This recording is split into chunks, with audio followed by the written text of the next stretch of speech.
Hello everyone, welcome back to my channel. This side सीधी एट। आज की क्लास में हम सभी डिस्कस करने वाले हैं CUET का अब की बार का जो आपका एंट्रेंस एग्जाम हुआ है MA हिस्ट्री के क्वेश्चंस पेपर को आज की वीडियो में हम कंप्लीटली डिस्कस करने वाले हैं विद एक्सप्लेनेशन के साथ। तो बिना वीडियो को स्किप करें, वीडियो के एंड तक बने रहिएगा। तो चलिए स्टार्ट करते हैं अपनी आज की क्लास को और देखते हैं कि इस बार CUET के एंट्रेंस एग्जाम में MA हिस्ट्री में किस तरीके से क्वेश्चन पूछे गए थे और लास्ट ईयर से आपके इस ईयर में कितने चेंजेस आए हैं और किस तरीके के पैटर्न में चेंजेस हैं, वो सारा कुछ हम आज की क्लास में डिस्कस करने वाले हैं। तो चलिए आज की क्लास को स्टार्ट करते हैं, बिना वीडियो को स्किप करें, वीडियो के एंड तक बने रहिएगा। चैनल सब्सक्राइब कर लेना ताकि आगे आने वाली वीडियोस की नोटिफिकेशन और अपडेट आप सभी को मिलते रहे। तो जैसे कि आप सभी देख सकते हैं कि ये वाला जो क्वेश्चन पेपर है, नेक्स्ट ईयर जितने भी स्टूडेंट 2025 के एग्ज़ाम की प्रिपरेशन करेंगे उनके लिए भी ये वीडियो बहुत ज़्यादा हेल्पफुल है और आपको एक आइडिया लग जाएगा कि अब आपके एग्ज़ाम में क्वेश्चंस का जो पैटर्न है किस तरीके से पूछे जाते हैं और आपको अपने एग्ज़ाम की प्रिपरेशन किस तरीके से करनी है। यहाँ पर आप सबसे पहला क्वेश्चन देख सकते हो। फर्स्ट क्वेश्चन आपसे पूछा है नॉर्दर्न ब्लैक पॉलिश्ड वेयर, यानी जिसे आप NBPW कल्चर के नाम से जानते हो, ये आपको कौन से टाइम पीरियड पर देखने को मिलता है। इज एसोसिएटेड विद, आपके पास चार ऑप्शन है। सबसे पहला ऑप्शन है Rigvedic period, Mauryan period, Gupta period और राजपूत पीरियड। तो यहाँ पर आप सभी को कमेंट में ज़रूर बताना है कि इसका राइट आंसर क्या है आपके अकॉर्डिंगली। तो यहाँ पर अगर हम बात करें इस बार जितने भी स्टूडेंट ने 2024 में आप ये एग्ज़ाम देकर आए, तो आज हम आंसर भी देखने वाले हैं। बट जो नेक्स्ट ईयर देंगे, आप लोग जिस भी स्टूडेंट को इसका आंसर पता है तो आप कमेंट बॉक्स में कमेंट करके भी साथ साथ बता सकते हैं, जिससे एक आइडिया हो जाएगा आपको कि आपने कौन से क्वेश्चन के आंसर बताया और कितने वो करेक्ट हुए। देखो, अगर हम आपके NBPW की बात करें, PW की, ये जो कल्चर आपको देखने को मिलता है, तो ये आप खास तौर से हमें पता है कि ये एक हमारा क्या है, अर्बन आयरन कल्चर। ठीक है, आयरन एज कल्चर, यानी जब हमारे लोह युग की शुरुआत हुई थी तब हमारे इंडियन कल्चर में हमें ये देखने को मिलता है। और रही बात इसके राइट आंसर की, तो ऑब्वियस सी बात है, बिल्कुल इस क्वेश्चन का right answer option number B है, मौर्यन पीरियड। ठीक है, लेकिन अगर हम बात करें कि देखो, वैसे अगर आप देखोगे कि ये जो आपका NBPW है, ये जो कल्चर है, ये आपके वैदिक पीरियड में डेवलप हो चुका था। लेकिन अगर इन्होंने आपके ऋग्वेदिक पीरियड की जगह आपको ऑप्शन में लेटर वैदिक दिया होता तो आपका राइट आंसर लेटर वैदिक पीरियड होता। ठीक है, उत्तर वैदिक काल। बट यहाँ पर इन्होंने ऋग्वेदिक दिया है, दैट्स वाई इस क्वेश्चन का right answer option number B होगा। मौर्यन पीरियड के टाइम पर हमें ये देखने को मिलता है। ठीक है, लेटर वैदिक पीरियड के टाइम पीरियड की बात करें तो उसकी शुरुआत, बिगनिंग मैंने आपको बता दिया, 700 ईसा पूर्व में आपको ये चीज़, यानी ये कल्चर जो है ये डेवलप हो चुका था। लेकिन उसके बाद हमारे 16 महाजनपद में ये इसका एमरजेंस होता है और उसके बाद आपके मौर्यन एम्पायर में ये राइज होता है। तो इसीलिए इसका राइट आंसर ऑप्शन बी है। तो जितने भी स्टूडेंट ऑप्शन बी लगा कर आए हैं या जितने भी लोगों ने मॉडर्न पीरियड बताया, तो आप सभी का ये राइट आंसर है। क्लियर हो गया। तो आप सभी को पता है कि NBPW कल्चर है, ये आपके उस टाइम की बात है कि ये आपके एक पोट्री है, बर्तन आपको देखने को मिलेगा जो किस तरीके के देखने को मिलता है, आपके glossy shine type of pottery, यानी जो बर्तन होते हैं ना, उनकी बात यहाँ पर की जा रही है। ये बहुत ही फाइन फैब्रिक का बना हुआ होता है। ठीक है, ऐसा बोला जाता है कि ये जो कल्चर है आपको दो तरीके के देखने को मिलते हैं। एक होता है आपका बाइक्रोम और दूसरी अगर हम बात करें वो होता है आपका मोनोक्रोम। तो ये मैं आपको डिटेल में इसलिए बता रही हूँ कि इन फ्यूचर आपके कभी नेक्स्ट क्वेश्चन पेपर में आगे आने वाले एग्ज़ाम में ये आपसे अगर इन्होंने स्टेटमेंट में क्वेश्चन पूछा तो आप इसको और डिटेल में बता सकें, इसीलिए मैं आपको इस क्वेश्चन के डिटेल में आपको सारी चीज़ें बता रही हूँ। ठीक है, ताकि ये ना हो कि आपके एग्ज़ाम में सिर्फ हमने क्वेश्चंस के आंसर बताना ही मेरा उद्देश्य नहीं है। मेरा ये भी है कि आपको इस कॉन्सेप्ट को पूरा क्लियर भी होना चाहिए, ताकि आप नेक्स्ट ईयर जब भी अपने एग्ज़ाम की प्रिपरेशन करें तो ये सारी चीज़ों की नॉलेज आप सभी को। ठीक है, क्योंकि यहाँ से इस बार ये क्वेश्चन है तो नेक्स्ट टाइम कुछ और भी हमें देखने को मिल सकता है। तो चलिए बढ़ेंगे अपने नेक्स्ट क्वेश्चन की तरफ, क्वेश्चन नंबर 2 की तरफ। क्वेश्चन नंबर 1 तो हमें क्लियर हो गया। क्वेश्चन नंबर 2 हम सभी देखेंगे। आप यहाँ पर पूछा गया, ये मेडिएवल से क्वेश्चन है। In order to improve civilisation in the Doab, Muhammad bin Tughlaq launch a scheme for this, he establish a department called. आपको बताना है कि यहाँ पर मोहम्मद बिन तुगलक ने एक स्कीम लॉन्च की थी अपने कल्टीवेशन को इम्प्रूव करने के लिए, और यहाँ पर उन्होंने एक डिपार्टमेंट भी इस्टेब्लिश किया था। उसका नाम क्या है, ये चीज़ आपसे यहाँ पर पूछी जा रही है। आपके पास ये ऑप्शन है दीवाने को, दीवाने रिसाला, दीवाने आमिर कोई और दीवाने गाजी। तो मैंने आपको पहले भी कहा था कि दिल्ली सल्तनत, मुगल्स, ये सारी चीज़ें पढ़कर जाएंगे तो एडमिनिस्ट्रेशन को अच्छे खासे तरीके से पढ़कर जाइएगा, यहाँ से क्वेश्चंस आपको देखने को मिलते हैं। तो अगर हम बात करते हैं मोहम्मद बिन तुगलक ने आपकी यहाँ पर कौन सा डिपार्टमेंट को लॉन्च किया था जिससे कल्टीवेशन को इम्प्रूव से रिलेटेड, तो यहाँ पर राइट आंसर क्या होगा, बिल्कुल सही ऑप्शन नंबर सी, यानी दीवाने आमिर को ही। तो जितने भी लोग यहाँ पर ऑप्शन सी लगाकर आए, आप सभी का ये आंसर जो है वो बिल्कुल करेक्ट है। तो आपको इस डिपार्टमेंट से क्या बातें समझ में आई कि हमारा जो ये डिपार्टमेंट है दीवाने आमिर कोई, तो यहाँ पर ये एक सेपरेट डिपार्टमेंट बनाया था किस चीज़ के लिए, to take care of agriculture. ठीक है, बस यहाँ पर कुछ भी चेंज कर सकते हैं, वैसे सभी ने ऑलरेडी इसको हमने डिस्कस भी किया है, कई बार हम पढ़ भी चुके हैं, तो ये चीज़ आपको याद रखनी है। मोहम्मद बिन तुगलक के टाइम पर ही इन्होंने ये आपके एग्रीकल्चर का डिपार्टमेंट बनाया था जिसे हम दीवाने कोही के नाम से जानते हैं। इस डिपार्टमेंट को बनाने का जो मेन ऑब्जेक्ट है, ठीक है, वो क्या था, ताकि ये अपने लैंड कल्टीवेशन को बढ़ा सकें। ये भी क्वेश्चंस आपसे आगे पूछे जा सकते हैं, तो याद रखना कि इन्होंने ये जो अपना डिपार्टमेंट है इसका मेन ऑब्जेक्ट क्या था, तो यहाँ पर आप बता सकते हो to increase the land under cultivation. तो इसीलिए हमें आगे इन फ्यूचर कभी इन्होंने आपसे अगर स्टेटमेंट से रिलेटेड भी क्वेश्चंस पूछ लिया तो आपको इससे रिलेटेड चीज़ें पता होनी चाहिए। ठीक है, दीवाने कोई के अंडर में आप देख सकते हो कि यहाँ पर मोहम्मद बिन तुगलक के टाइम पर हम बहुत सारे, पहली चीज़ तो आपको मोहम्मद बिन तुगलक का टाइम पीरियड ऑलरेडी सबको पता है, जिन्होंने आपके कैपिटल जो है दिल्ली से दौलताबाद को भी ट्रांसफ़र किया था, ये सारी बातें आपको पता है। ठीक है, तो क्वेश्चन नंबर 2 का राइट आंसर क्या होगा, आपके ऑप्शन नंबर 3। लेकिन ऐसा नहीं है कि हम सिर्फ जो आंसर है उसकी बात करते हैं, बाकी भी ऑप्शंस को भी हमें यहाँ पर बिल्कुल देखना है। तो चलिए देखते हैं। अगर हम आपके दीवाने को की बात करें तो दीवाने कोही की बात तो हो चुकी है। नेक्स्ट हम बात करेंगे दीवाने काजी। तो इन फ्यूचर अगर आपसे दीवाने काजी पूछा जाए तो हमने ऑलरेडी देखा था कि दीवाने काजी आपका जुडिशियल डिपार्टमेंट होता है। ठीक है, बाकी के दो भी आप कमेंट करके बता सकते हैं। और इस जुडिशियल डिपार्टमेंट का जो हेड होता है उसे हम क्या कहते हैं, काजी उल कुज़ात। तो ये हमने ऑलरेडी जितने भी स्टूडेंट ने पेड क्लासेस लिए थे तो ये दोनों ही क्वेश्चंस हमने ऑलरेडी डिस्कस किया था। तो यहाँ पर पेड क्लासेस से ये हुआ कि फर्स्ट और सेकंड क्वेश्चन आपको देखने को मिलता है अगर आप लोगों ने प्रॉपर तरीके से पढ़ा होगा तो। ठीक है, मैं पूरे ऑनेस्टली के साथ आपको बताऊँगी कि यहाँ पर कौन से क्वेश्चन जो है हमें नए देखने को मिले। ठीक है, लेकिन कौन से क्वेश्चंस हैं पूरे यहाँ पर टोटल हिस्ट्री में 75 क्वेश्चंस में से कितने क्वेश्चंस आपको पेड क्लासेस के थ्रू देखने को मिलते हैं, वो सारा कुछ हम आज की क्लास में देखेंगे। तो यहाँ पर हमने दीवाने काजी जो डिपार्टमेंट है वो भी देख लिया है। आगे हम बात करेंगे आपके दीवाने रिसाला की। तो इसके बारे में भी मैंने आपको ऑलरेडी बताया था कि ये आपके कौन से होते हैं, yes, minister of foreigner affairs. ये भी आपको याद रखना है, नोट कर सकते हैं आप सभी। ठीक है, बहुत हेल्पफुल रहेगा, इन फ्यूचर आपसे कुछ और भी पूछा जा सकता है, तो इसलिए आपको ये भी पता होना चाहिए। दीवाने रिसालत की हम बात कर रहे हैं। ठीक है, यहाँ पर अगर हम बात करेंगे आपके ये सारे एडमिनिस्ट्रेशन के बारे में, क्लियर हो गया। चलिए आगे बढ़ेंगे नेक्स्ट क्वेश्चन, क्वेश्चन नंबर 3 की तरफ। क्वेश्चन नंबर 3 में बिल्कुल आपसे बुक्स एंड ऑथर से रिलेटेड क्वेश्चंस पूछे हैं। अगर आप लोगों ने पेड क्लासेस लिए थे तो आपको ये सारी चीज़ें आपने ऑलरेडी डिस्कस किया था और आपको एक चीज़ समझ आ रही है कि प्रीवियस ईयर क्वेश्चंस पेपर आपके लिए कितने हेल्पफुल है, बुक्स एंड ऑथर भी रिपीट हुआ है। ठीक है, बाकी हमारे चैनल पर जितने भी बुक्स ऑथर्स की प्लेलिस्ट अगर आपने चेकआउट की होगी तो उनमें से भी ये सारे आपको उस वीडियो में ज़रूर देखने को मिला होगा।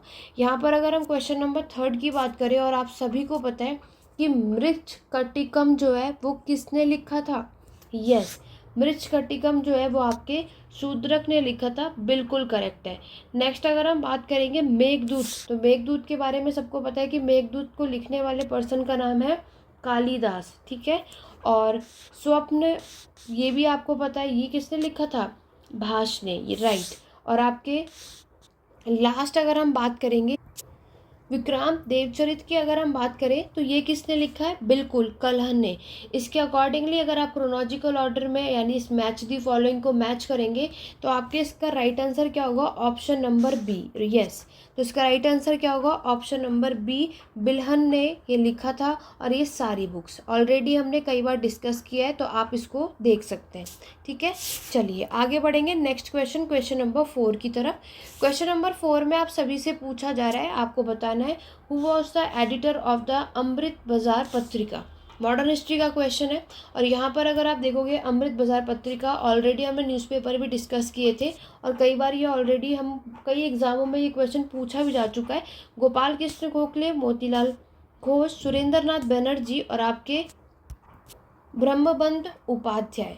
तो यहाँ पर अगर हम बात करते हैं अमृत बाजार पत्रिका जो है ये किसने लिखी थी? Yes, correct, option number B, Motilal Ghosh. तो जितने भी स्टूडेंट ने ऑप्शन बी बताया है या फिर जितने भी स्टूडेंट अभी एग्ज़ाम देकर आए हैं और उन्होंने मोतीलाल घोष लगाया तो बिल्कुल करेक्ट है।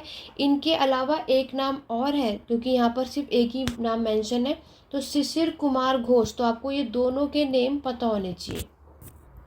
वो हमारे डिपेंड करता है ऑप्शन में। अमृत बाजार पत्रिका की अगर हम बात करें तो किसके थ्रू फाउंड हुआ था? शिशिर कुमार घोष एंड मोतीलाल घोष। तो मैक्सिमम स्टूडेंट को क्या शिशिर कुमार घोष के बारे में पता होता है, कोई एक नेम पता होता है, लेकिन वो क्या करते हैं आपके दूसरे नेम पूछ लेते हैं। तो इसीलिए आपको पूरी कोशिश करनी है कि वो आपसे कुछ भी पूछ सकते हैं, तो पूरा हमारा फोकस क्या होना चाहिए कि हमें दोनों के दोनों ही नाम पता होने चाहिए।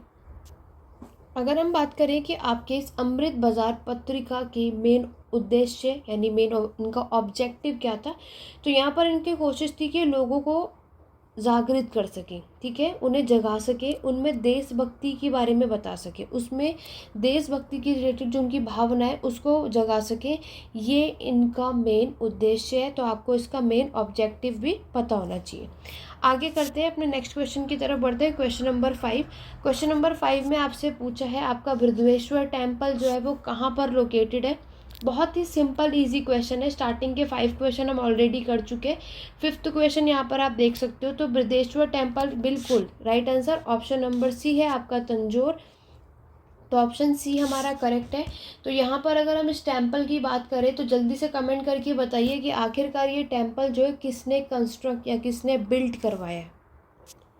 तो हमने कई बार इसके बारे में पढ़ा, जब आपने चोल डायनेस्टी के बारे में भी पढ़ा था तो हमने देखा था कि इस टेम्पल को किसने कंस्ट्रक्ट कराया था या किसने बिल्ड करवाया। तो यस, राजा राज फर्स्ट ने करवाया था। टाइम पीरियड भी आपको पता होना चाहिए क्योंकि ईस्वी में टाइम पीरियड है इनका, यानी सीई या फिर एडी का टाइम पीरियड है। टाइम पीरियड भी पता होना चाहिए ताकि नेक्स्ट ईयर कभी भी एग्जाम हो तो ये आपसे यही सेम चीज़ आपके स्टेटमेंट में क्वेश्चन आए, तो ये ना हो कि हमें चीज़ें पता ना हो। तो टाइम पीरियड के साथ साथ हमें सारी चीज़ें पता होना चाहिए। कहीं पे आपको ये टाइम पीरियड मिल जाएगा, कहीं पर ये मिल जाएगा, बट ये अप्रॉक्स चलेगा, इससे ज़्यादा कुछ डिफरेंस होता नहीं है। और ये कौन से थे? हमारे जो चोल के जो रूलर हैं राजा राज फर्स्ट ने, इन्होंने इसको कंस्ट्रक्ट करवाया था। ये सारी बातें आपको याद रखनी है। लेकिन बात सिर्फ यहीं पर ख़त्म नहीं होती। यहाँ पर अगर हम टेम्पल की बात कर रहे हैं तो ऑब्वियस सी बात है हमें ये भी पता होना चाहिए ये जो टेम्पल है ये कौन से गॉड को डेडिकेट करते हैं, है ना, ये भी तो इम्पॉर्टेंट चीज़ है। तो यहाँ पर अगर हम बात करें ये आपके तंजावुर यानी कि तमिलनाडु में हमें ये टेम्पल देखने को मिलता है। बात तो बिल्कुल सही है। और अगर ये आपसे पूछा जाए स्टेटमेंट में कि कौन से गॉड को डेडिकेट करते हैं, तो यस, ये डेडिकेट करते हैं आपके लॉर्ड शिव को। ये हमारे इंडिया के साउथ में सबसे लार्जेस्ट टेम्पल में से एक माना जाता है। ये भी पॉइंट इन फ्यूचर याद रखना, ठीक है, ताकि आपके स्टेटमेंट में इनमें से कुछ भी चीज़ें आ सकती हैं। तो ये मैंने आपको बताया। देखो राजा राज फर्स्ट ने अगर हम बात करें तो इसका एक्चुअल टाइम हमें देखने को मिलता है कि कब शुरू किया था और कब तक हमें ये चीज़ें देखने को मिली थी। तो ये इसका एक्चुअल टाइम है एडी तक का, ठीक है। 3 से स्टार्ट हुआ, 10 तक हमारा ये चला। तो ये चीज़ आप यहाँ पर याद रख सकते हो। दूसरी चीज़ अगर हम बात करें तो इन्होंने इस टेम्पल को किस वे में बनवाया था, तो याद रखना आपके ड्रेविडियन स्टाइल, ठीक है, ड्रेविडियन स्टाइल। थोड़ी स्पेलिंग मिस्टेक है, आप इसको करेक्ट कर लेना, लेकिन ड्रेविडियन स्टाइल है यहाँ पर IAN। क्लियर हो गया। तो यहाँ पर ऐसा बोला जाता है कि हम इस बृहदेश्वर टेम्पल को एक नाम से और जानते हैं, जिसको हम क्या बोलते हैं? इतनी चीज़ें आपने नोट कर ली। अब देखो, अभी हमने देखा कि इस क्वेश्चन का राइट आंसर ये है। जितने भी इंपॉर्टेंट फैक्ट्स यहाँ से मुझे बताने थे वो मैंने आपको बता दिए। तो याद रखना कि इस टेम्पल को और भी किसी नाम से जाना जाता है, दक्षिणा मेरू। ठीक है, दक्षिणा मेरू ये मेन चीज़ें थी, यानी इस टेम्पल को हम इसके नाम से भी जानते हैं। तो ये चीज़ भी याद रखना, इन फ्यूचर यहाँ से भी क्वेश्चन हमें देखने को मिल सकता है। आगे बढ़ेंगे क्वेश्चन नंबर 6 की तरफ। क्वेश्चन नंबर 6 की अगर हम बात करें तो देखो, क्रोनोलॉजिकल ऑर्डर, जो कि हमने बात किया था कि ऑलरेडी क्रोनोलॉजिकल ऑर्डर तो बहुत सारे आपको देखने को मिलते ही हैं, और इस बार भी हमारे एग्जामिनेशन में क्रोनोलॉजिकल ऑर्डर देखने को मिला। यहाँ पर आपसे क्वेश्चन पूछा है, Shankar wrote a famous commentary on the Brahmasutra, development of materialistic philosophy, Ramanuja commentary on the Brahmasutra और completion of the Brahmasutra of Badarayana. तो आपको बताना है, इसको क्रोनोलॉजिकल ऑर्डर में लगाना और बताना है कि कौन सी चीज़ पहले हुई थी, कौन सी चीज़ बाद में। तो इस क्वेश्चन के राइट आंसर की अगर हम बात करेंगे तो इसका क्रोनोलॉजिकल ऑर्डर जो करेक्ट है वो है आपका ऑप्शन नंबर डी, यानी ऑप्शन 4 जो है वो आपका सही है। सबसे पहले आपको देखने को मिलता है कि आपके डेवलपमेंट ऑफ मटेरियलिस्टिक फिलॉसफी आपको देखने को मिलती है। उसके बाद आपके ब्रह्मसूत्र जो इसको कंपाइल किया गया था, उसके बाद नेक्स्ट जो है वो शंकर आचार्य का आपकी जो फेमस कमेंट्री है ब्रह्मसूत्र वो आपको देखने को मिलता है। लास्ट में रामानुज का देखने को मिलता है। तो क्वेश्चन नंबर 6 का यहाँ पर राइट आंसर होगा आपका ऑप्शन नंबर डी। नेक्स्ट बढ़ेंगे अपने क्वेश्चन नंबर 7 की तरफ। क्वेश्चन नंबर 7 में आप सभी से पूछा जा रहा है, who opinion that Bengal united is a power, Bengal divided will pull in several different ways. तो आपको बताना है कि ये बात किसने कही, लॉर्ड मॉर्ले ने, लॉर्ड मिंटो, लॉर्ड कर्जन या फिर हर्बर्ट रिसले ने। देखो यहाँ पर बहुत सारे स्टूडेंट का यहाँ पे जो राइट आंसर आया है, जब सबने बताया कि मैम इसका right answer option number C हमने किया है, बट यहाँ पर याद रखना कि ये बात देखो, बेशक लॉर्ड कर्जन ने, आप सभी को पता है कि बंगाल का पार्टीशन किया था, बट ये जो ओपिनियन है ये आपके हर्बर्ट रिसले का है। तो दैट्स वाई क्वेश्चन नंबर 7 का राइट आंसर आपका ऑप्शन नंबर डी होगा, हर्बर्ट रिसले। ठीक है, चलिए आगे बात करेंगे क्वेश्चन नंबर 8। क्वेश्चन नंबर 8 में आपको B.R. अम्बेडकर से रिलेटेड 4 स्टेटमेंट दिया हुआ है, और आपको बताना है इससे रिगार्डिंग जो स्टेटमेंट है वो कौन सी बात यहाँ पर सही है, कौन सी बात नहीं है। ये चीज़ यहाँ पर पूछी जा रही है, जो कि मैंने आपको मॉडर्न हिस्ट्री में ऑलरेडी बोला था कि ये सारी चीज़ें आपको पता होनी चाहिए। तो चलिए स्टार्ट करते हैं और देखते हैं कि B.R. अम्बेडकर से रिलेटेड यहाँ पर कौन सा स्टेटमेंट सही है। सबसे पहला ऑप्शन आपको दिया है, B.R. Ambedkar was appointed the labour member in the viceroy council. क्या ये स्टेटमेंट आपका सही है? ठीक है। क्वेश्चन नंबर 2 है कि B.R. अम्बेडकर ने आपके महर सत्याग्रह को ऑर्गेनाइज किया। उसके बाद इन्होंने यहाँ पर लिखा, he was elected the first president of all India depress classes league, और he never participated in the round table conference. तो चारों ऑप्शन हमने रीड कर लिए। चलिए स्टार्ट करते हैं और देखते हैं कि कौन सी बात आपकी सही है, कौन सी नहीं। तो देखो, सबसे पहले अगर हम बात करेंगे आपके ऑप्शन नंबर 1 की, ठीक है। अगर हम ऑप्शन नंबर 1 देखेंगे आपका, B.R. Ambedkar was appointed the labour member in the viceroy council, बिल्कुल बात आपकी यहाँ पर बिल्कुल सही है। ठीक है। क्वेश्चन नंबर 2 अगर आप सभी यहाँ पर देखोगे कि ही ऑर्गेनाइज द महर सत्याग्रह, तो बिल्कुल महर सत्याग्रह को ऑर्गेनाइज करा था B.R. अम्बेडकर ने, यानी ऑप्शन ए और बी तो है। इट मीन्स जहाँ पर ए और बी है उसको हम रखेंगे। तो देखो, आपका ए और डी तो नहीं हो सकता, बी और सी नहीं हो सकता, ऑब्वियस है, या तो ऑप्शन ए होगा या तो ऑप्शन सी होगा। ऑप्शन सी देखो, ही was elected the first president of the Indian all India depress classes league.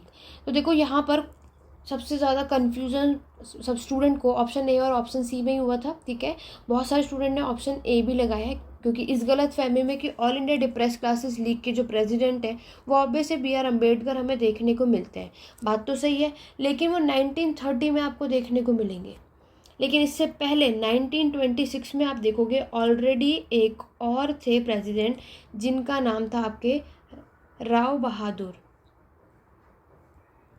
तो that's why option number C आपका गलत होता है। तो आप देख रहे हो कि वो आप सभी को किस तरीके से कंफ्यूज करने के लिए स्टेटमेंट में चीज़ें देते हैं। तो इसीलिए ऑप्शन सी हमारा हो ही नहीं सकता। तो दैट्स वाई इस क्वेश्चन का right answer option number third है, यानी आपका जो ए और बी है वो स्टेटमेंट सही है। लास्ट वाला क्यों गलत है? इन्होंने लिखा है कि बी आर अम्बेडकर ने आपके किसी भी राउंड टेबल कॉन्फ्रेंस में पार्टिसिपेशन नहीं किया था। बिल्कुल गलत है, क्योंकि उन्होंने राउंड टेबल कॉन्फ्रेंस में पार्टिसिपेशन किया था और हमने अच्छे खासे तरीके से पढ़ा भी है। तो यहाँ पे नेवर की वजह से ये स्टेटमेंट आपका रॉन्ग हो जाता है, तो ऑप्शन डी इसीलिए हमारे बाहर हो जाता है। तो क्लियर हो गया, क्वेश्चन नंबर 8 का राइट आंसर आपका ऑप्शन नंबर थर्ड है, यानी ऑप्शन ए और बी जो है वो बिल्कुल करेक्ट है। क्लियर हो गया, क्यों गलत है क्यों सही है वो भी मैंने आपको यहाँ पर एक्सप्लेन कर दिया है। और इन्होंने जो आपका महर सत्याग्रह ये आपको भी पता है कि इन्होंने ऑर्गेनाइज भी किया है, ठीक है। कब किया है, टाइम पीरियड भी आपको याद होगा, 1927 की ये बात है। क्लियर हो गया, चलिए आगे बढ़ेंगे नेक्स्ट क्वेश्चन की तरफ, क्वेश्चन नंबर 9 की तरफ। क्वेश्चन नंबर 9 में हम देखेंगे कि आपको बताना है African traveller Ibn Battuta came to India in the reason of Alauddin Khilji, Ibrahim Lodi, Sikandar Lodi, Muhammad bin Tughlaq. बहुत ही सिंपल और इजी क्वेश्चन है, कई बार आ चुका है, रिपीट भी हो चुका है और हमने ये पढ़ा भी है, और आप सभी को पता है कि ये मोहम्मद बिन तुगलक के टाइम पीरियड में आए थे। तो दैट्स वाई क्वेश्चन नंबर 9 का राइट आंसर ऑप्शन 4 है। कट ऑफ में की वीडियो मैंने ऑलरेडी पहले बना दी और मैंने ऑलरेडी आपसे कहा था कि ये आपका जो एग्ज़ाम है, क्वेश्चन पेपर है, मॉडरेट था, ना ही ईजी था ना टफ था। अभी तक हमने 10 क्वेश्चन को अटैम्प्ट करे, तो आप मुझे कमेंट करके बताओ कि आपके अकॉर्डिंगली क्या लगता है कि एग्ज़ाम जो हुआ ये आपको किस तरीके का लगा, बहुत ईजी है, मॉडरेट लगा या फिर टफ लगा। तो ये मोहम्मद बिन तुगलक के टाइम पीरियड में कौन से समय पर आए थे ये भी आपको याद होना चाहिए, ठीक है। कई बार हमने पढ़ा है, कोई नई चीज़ नहीं है, बहुत बार आ चुका है, और अगर आप अपने प्रीवियस ईयर को उठा के देखेंगे ना तो आपको तब भी नज़र आएगा कि ये पहले भी पूछा जा चुका है। और आपको पता है कि इब्न बतूता की अगर हम बात करें तो ये आपके ट्रैवलर हैं कहाँ के, मोरक्को के, ठीक है। ये इंडिया में मोहम्मद बिन तुगलक के टाइम पीरियड पे आए थे और इनका ओवरऑल कब तक रहे थे, 1347 आपको देखने को मिलता है। और इन्होंने आपके मोहम्मद बिन तुगलक को बिल्कुल इम्प्रेस भी किया था, इसीलिए इन्होंने क्या किया था, मतलब मोहम्मद बिन तुगलक ने आपके इब्न बतूता को एज अ काजी भी अपॉइंट किया था। इन फ्यूचर आपके अदर एग्ज़ाम के लिए याद रखना कि इन्होंने इब्न बतूता को एज अ काजी या जज जो है दिल्ली में, ये भी याद रखना है कि कहाँ पर किया है, तो एज अ पॉइंट इन्होंने यहाँ पर किया था, मोहम्मद बिन तुगलक ने इब्न बतूता को, ये चीज़ हमें याद रखनी है, ठीक है। तो चलिए आगे बढ़ेंगे नेक्स्ट की अगर हम बात करते हैं। अच्छा यस, एक पॉइंट और, इनकी बुक का नाम वैसे सबको पता है लेकिन इनकी बुक का नाम फिर भी लिख लो, रिहला इनकी बुक का नाम है, जो कि इन्होंने कौन सी लैंग्वेज में लिखी थी, बिल्कुल सही, अरेबिक भाषा में इन्होंने यहाँ पर लिखा था। और पूरे इंडियन के सब कॉन्टिनेंट, यहाँ की जो सोशल कल्चर लाइफ थी दिल्ली सल्तनत में, उसके बारे में इस बुक में इन्होंने मेंशन किया था। चलिए आगे बढ़ेंगे नेक्स्ट क्वेश्चन, क्वेश्चन नंबर 10 की तरफ। क्वेश्चन नंबर 10 में आपसे पूछा गया है who coined the term great and little tradition to describe the culture practice of peasant society.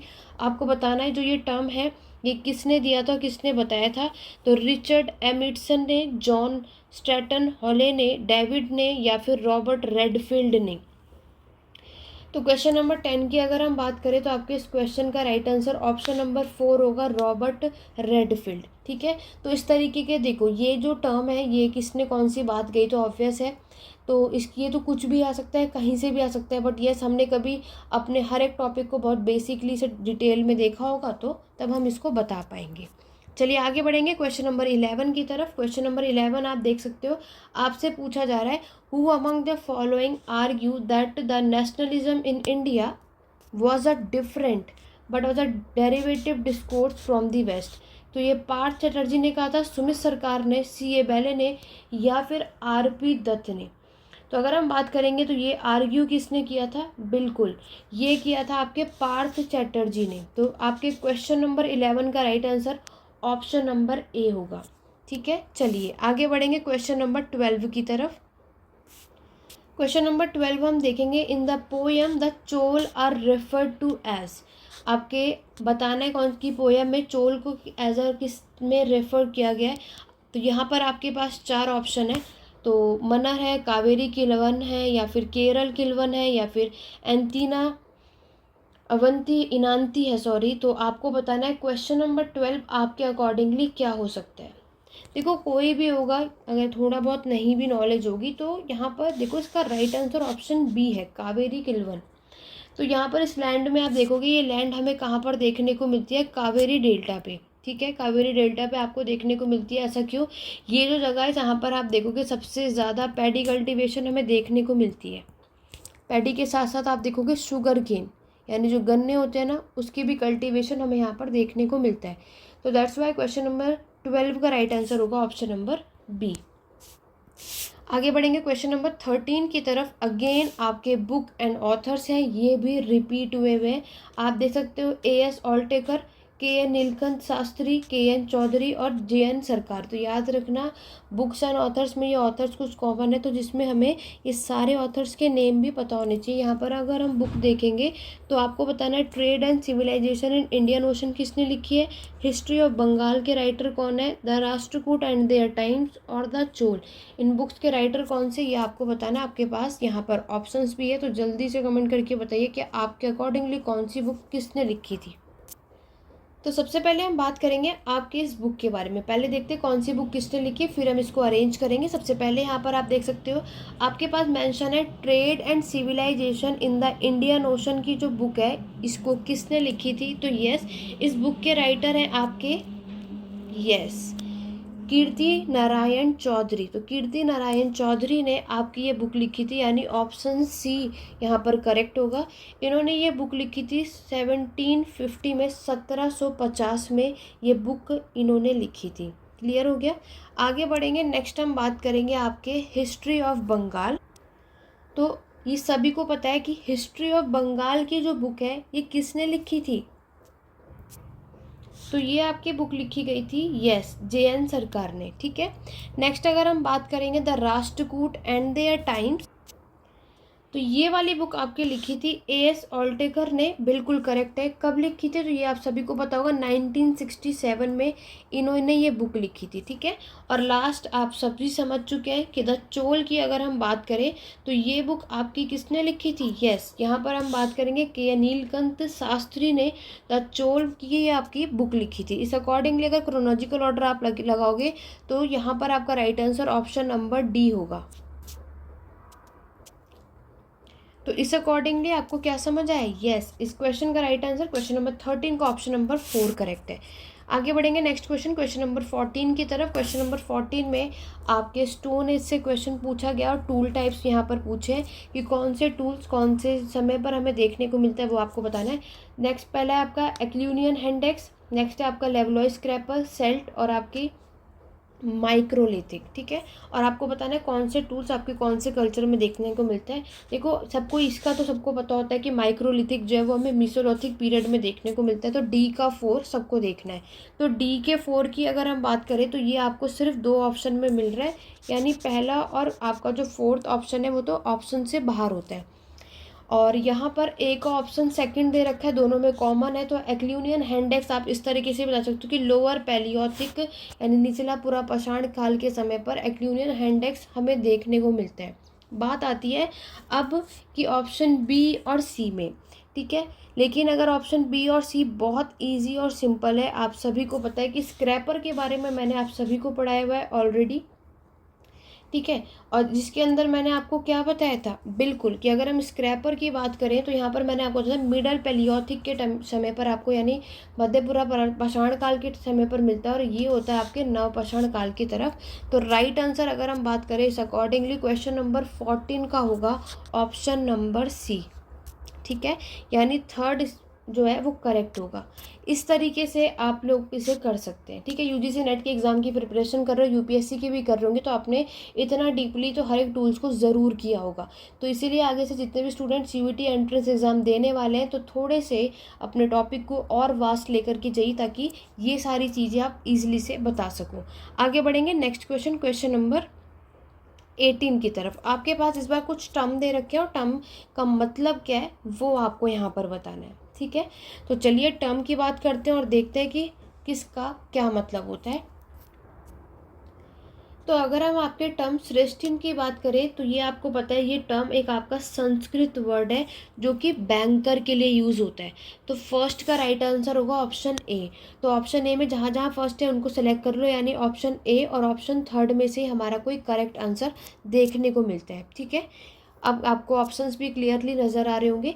तो अभी हमने देखा कि हमारा फर्स्ट का राइट आंसर ऑप्शन ए है, और यहाँ पर ऑप्शन ए हमें सिर्फ 2 ही पार्ट में नज़र आ रहा है। इन्हीं दोनों में से हमारे पास कोई राइट आंसर एक होगा। नेक्स्ट अगर हम बात करते हैं आपके सार्थवाह, ये जो टर्म है, तो सार्थवाह जो ये टर्म है ये किस लिए यूज़ किया जाता है? ये होते हैं आपके द कैरावैन लीडर्स, यानी बी का थर्ड ऑप्शन हमें किस में नज़र आ रहा है? यस, ऑप्शन नंबर थर्ड में। तो इस अकॉर्डिंगली हम क्या देखते हैं, इस क्वेश्चन का right answer option number C है। तो जैसे कि मैंने आपको बताया था कि आपको टर्म्स भी अच्छे खासे तरीके से पता होने चाहिए। नेक्स्ट है आपका श्रेणी यानी गिल्ड। कई बार करा है कि ये गिल्ड आपके मर्चेंट का, व्यापारियों का संगठन, ऑर्गेनाइजेशन होता है। ठीक है, तो सी का राइट आंसर क्या होगा आपका? Option number 4। मनीग्रामम भी हम कई बार पढ़ चुके हैं, the company function in southern India, ये चीज़ आपको याद रखनी है। इस अकॉर्डिंगली आपके इस क्वेश्चन का right answer option number third होता है। तो जितने भी लोग इस क्वेश्चन का राइट आंसर थर्ड लगा कर हैं बिल्कुल सही है। क्वेश्चन नंबर 15 का आगे, सॉरी 15 का आगे करेंगे, अपने क्वेश्चन नंबर 16 की तरफ बढ़ेंगे और आपको बताना है theory of non unity of God and soul यानी dualism and Dvaita was developed by. तो ये जो थ्योरी है कौन से आचार्य ने इसको डेवलप किया था, ये आपको बताना है। तो यहाँ पर शंकराचार्य, रामानुज आचार्य, माधव आचार्य या फिर निम्बर्क आचार्य है। तो यहाँ पर अगर हम बात करें theory of non unity of God and soul, इसको डेवलप करने वाले पर्सन का नाम था राम अनुज। तो इस क्वेश्चन का राइट आंसर होगा ऑप्शन नंबर बी। तो जितने भी लोग इस क्वेश्चन का राइट आंसर ऑप्शन बी लगा कर आए, आप सभी बिल्कुल सही हैं।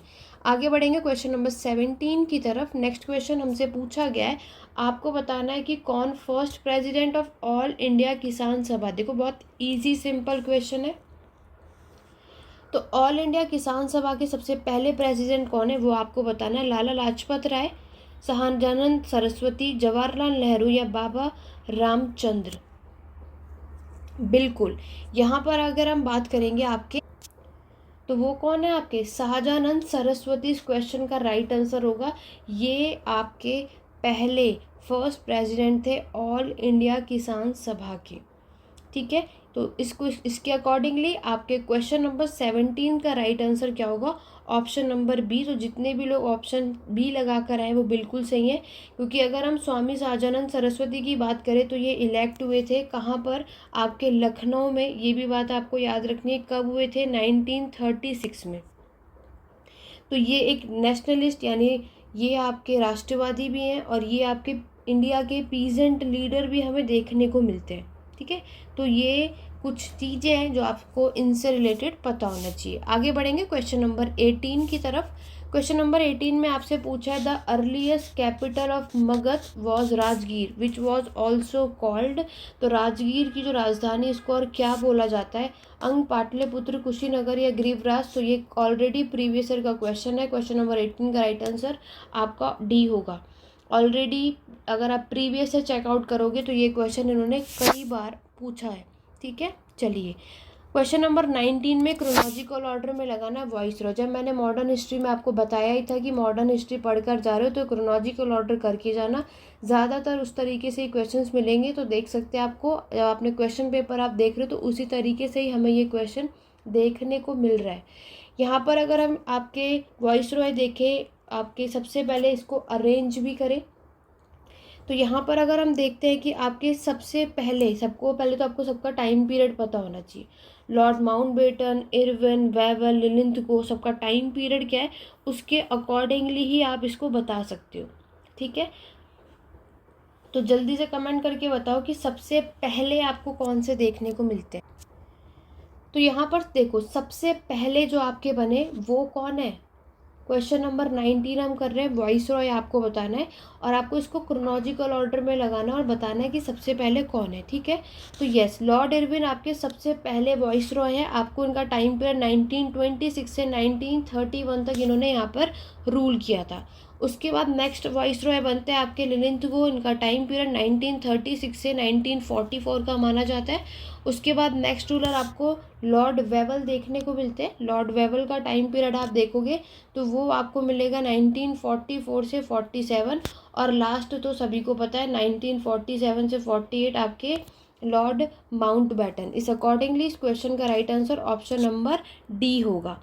तो जितने भी स्टूडेंट इस क्वेश्चन नंबर 19 का डी लगा कर आए आप सभी बिल्कुल सही हैं।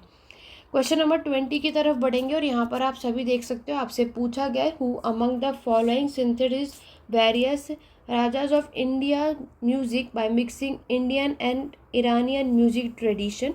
तो शाहजाद मोहम्मद, खलीनाथ एंड तानसेन, गोपाल नायक, अमीर खुसरो। तो ये इस वाला क्वेश्चन में कोई डाउट नहीं है, सभी ने अमीर खुसरो ऑलरेडी लगाया होगा और कई बार आप इसको पढ़कर भी जा चुके हो। और हम सभी को पता है कि हम अमीर खुसरो को father of Hindustani classical music के नाम से भी जानते हैं। तो यहाँ पर आपने बिल्कुल भी टाइम नहीं लगाया होगा जब आपने इस क्वेश्चन को रीड किया होगा और अपने ऑप्शंस को देखा होगा। तो यहाँ पर क्वेश्चन नंबर 20 की बात करें तो राइट आंसर आपका ऑप्शन डी होगा। ठीक है, तो अभी तक हमने आपके 75 क्वेश्चंस में से 20 क्वेश्चंस को करेक्ट किया है। कमेंट करके बताओ कि आप लोगों का कैसा रिस्पांस रहा, आपके राइट आंसर कितने हुए। जल्दी से अगर अभी तक वीडियो को लाइक शेयर नहीं किया तो लाइक शेयर करो, अपने ज़्यादा से ज़्यादा लोगों में इस वीडियो को फैलाओ ताकि उनकी भी हेल्प हो सके और जो नेक्स्ट ईयर एग्जाम की प्रिपरेशन कर रहे हैं उनकी भी हो सके। तो अगर आपको मेरी वीडियो पसंद आ रही, चैनल पे फर्स्ट टाइम हो, चैनल सब्सक्राइब कर लो, बेल आइकन प्रेस कर लो ताकि आगे आने वाली वीडियोस की नोटिफिकेशन अपडेट आपको मिलते रहे। क्लियर हो गया? चलिए अब आगे बढ़ेंगे क्वेश्चन नंबर 21 की तरफ। क्वेश्चन नंबर 21 में आपसे पूछा है कि इसमें से कौन सी बात अलवर और नयारन से रिलेटेड बात सही नहीं है। ठीक है, पहला क्वेश्चन आपको यहाँ पर ऑप्शन दिया है the male sant did not live their lives as a part of society. Next है most of the male sant were married. Next है आपका according to tradition there were 63 Nayanars और 12 अलवर संत। देखो ये दोनों तो सबको पता है ऑलरेडी, सब कुछ की 63 नयरांस हमें देखने को मिलते हैं और 12 अरवल मिलते हैं। तो ऑब्वियसली थर्ड और फोर्थ ऑप्शन नहीं होगा। बढ़ते हैं ऑप्शन फर्स्ट और सेकंड की तरफ। यहाँ पर अगर आप देखोगे most of the male Sant one married, बिल्कुल सही बात तो सही है कि ज़्यादातर मेल संत आपको देखोगे तो कि शादीशुदा थे। तो इस अकॉर्डिंगली हमारे इस क्वेश्चन का right answer option number A होगा, जो बात यहाँ पर सही नहीं है। ठीक है, चलिए आगे बढ़ेंगे क्वेश्चन नंबर 22 की तरफ। अगेन क्रोनोलॉजिकल ऑर्डर, और आप देख सकते हैं कि ये भी मॉडर्न हिस्ट्री से ही क्वेश्चन है। ठीक है, मॉडर्न हिस्ट्री की अगर हम बात करें तो आप देख सकते हो कि यहाँ पर हरतुंग कमेटी आपसे पूछा है। नेक्स्ट है सेडलर यूनिवर्सिटी कमीशन कब हुआ था, सर्जेंट प्लान्ड एजुकेशन और वर्धक स्कीम ऑफ बेसिक एजुकेशन। कई बार पढ़ा है, पेड क्लासेस में भी क्रोनोलॉजिकल ऑर्डर मैंने आपको बताया था और ईयर के साथ भी हमने यहाँ पर डिस्कस किया था। ठीक है, तो यहाँ पर अगर हम बात करेंगे कि हमारे सबसे पहले हरदंग कमेटी की, आप सभी को पता है इसका टाइम पीरियड 1929 का माना जाता है। ठीक है, और उसके बाद नेक्स्ट अगर हम बात करते हैं कि आपके वर्धा का स्कीम, ये हम देखते हैं 1937 में होता है। ठीक है, वर्धा की स्कीम आपकी 1937 में देखने को मिलता है। सर्जेंट का आप देखोगे 1944 में मिलेगा और सैडलर का देखोगे 1917 में, 1917 में। तो 1917 यानी सैडलर यूनिवर्सिटी कमीशन सबसे पहले हुआ था। तो कौन से आपके ऑप्शन में बी सबसे पहले है, तो वो सिर्फ हमें ऑप्शन थर्ड नज़र आ रहा है। तो दैट्स वाई क्वेश्चन का right answer option number C है। तो जितने भी स्टूडेंट ऑप्शन सी लगा कर आए वो बिल्कुल करेक्ट है। मॉडर्न हिस्ट्री के लिए मैं आगे भी यही सजेस्ट करूँगी, जो भी नेक्स्ट ईयर के एग्जाम की प्रिपरेशन कर रहे हैं, क्रोनोलॉजिकल ऑर्डर को स्ट्रॉन्ग करो, ना कि उसके डीपली उसको पढ़ के। अगेन आपसे इस बार स्टोन एज से रिलेटेड थोड़ा डीपली चीज़ें पूछी, बहुत अच्छी भी बात है कि आप इसको अब और भी अच्छे खासे तरीके से आपको समझना है। एबिवेलियन टूल्स इंडस्ट्री हमें कौन से समय पर देखने को मिलती है, अपर पेलियोथिक, मिडल पेलियोथिक, लोअर पेलियोथिक या फिर मीसोलॉथिक। तो इस क्वेश्चन का राइट आंसर देखो आपका लोअर पेलियोथिक है। आप बोलोगे कि एबिवेलियन टूल्स इंडस्ट्री के अंदर क्या आता है, आपका हैंडेक्स आता है। ठीक है, तो इस क्वेश्चन का राइट आंसर ऑप्शन सी है। तो जितने भी स्टूडेंट ने सी बताया या फिर सी टिक करके आए एग्जाम के लिए तो बिल्कुल करेक्ट है। आगे बढ़ेंगे। क्वेश्चन नंबर 24 आपसे पूछा जा रहा है कि रिवोल्ट ऑफ 1857 का मेनली इफेक्ट जो है किस पर पड़ा था, मद्रास पे, बंगाल पे, बॉम्बे पे या फिर गुरखा के सोल्जर्स पे। तो क्वेश्चन नंबर 24 का राइट आंसर क्या होगा, ये सबसे ज़्यादा असर बंगाल पे पड़ा था। तो यहाँ पर आपका right answer option number B होगा। नेक्स्ट क्वेश्चन, क्वेश्चन नंबर 25 में आपसे पूछा गया है कि सुभाष चंद्र बोस ने कब अनाउंस किया था the formation of provincial government of free India, 1940 में, 41, 42, 43। तो आप देख रहे हो कि कंफ्यूज करने के लिए एक साथ सेम ईयर इन्होंने यहाँ पर मेंशन किया है। तो अगर आप इसको रीड करके गएंगे तो आपको पता होगा कि सुभाष चंद्र बोस ने provincial government of free India को 1943 में 21 अक्टूबर यानी 21 अक्टूबर को ये चीज़ अनाउंस की थी। तो दैट्स वाई 25 का right answer option number D होगा। क्वेश्चन नंबर 26 की तरफ बढ़ेंगे और यहाँ पर आपको स्टेटमेंट से क्वेश्चन दिया और महात्मा गांधी जी से दिया। चलिए, ये तो मॉडर्न हिस्ट्री में महात्मा गांधी जी ने कौन से काम कैसे किए हैं वो सबको पता है, लेकिन अब देखते हैं कि इनसे रिलेटेड जो हमें स्टेटमेंट दिया और आपको बताना है कि कौन सा स्टेटमेंट इसमें से करेक्ट है। क्वेश्चंस भी बहुत हमें ध्यान से पढ़ना है ताकि हम इसको सही से बता सकें।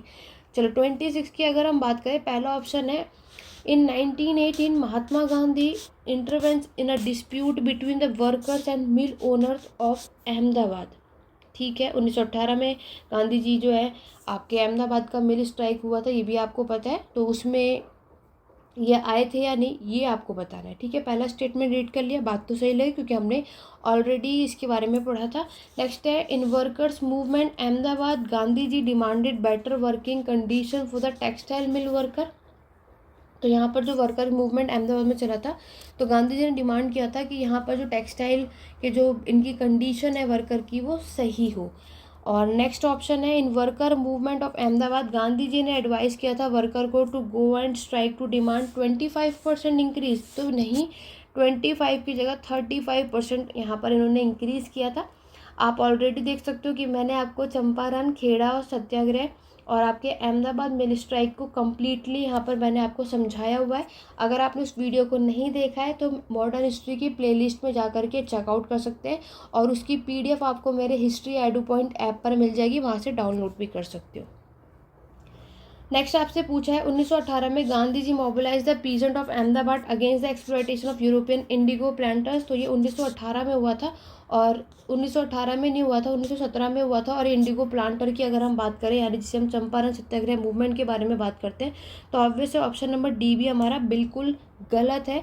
तो इस अकॉर्डिंगली इस क्वेश्चन का राइट आंसर सिर्फ क्या हुआ, ऑप्शन बी, यानी कि ऑप्शन ए और बी हमारा करेक्ट है। तो जितने भी स्टूडेंट ने सेकेंड ऑप्शन टिक किया है वो बात तो सही है। ठीक है, चलिए आगे बढ़ेंगे क्वेश्चन नंबर 27 की तरफ। यहाँ पर आपसे जैनिज्म, जैन धर्म से रिलेटेड कुछ स्टेटमेंट दे रखा और आपको बताना है कौन सी चीज़ यहाँ पर सही है और कौन सी चीज़ सही नहीं है। तो देखो, वर्धमान महावीर अटेंड आपके kaivalya through which he conquered misery and happiness. Jainism thought 5 doctrine including do not commit violence, do not tell a lie, do not steal, do not observe ये और do not possess hoard.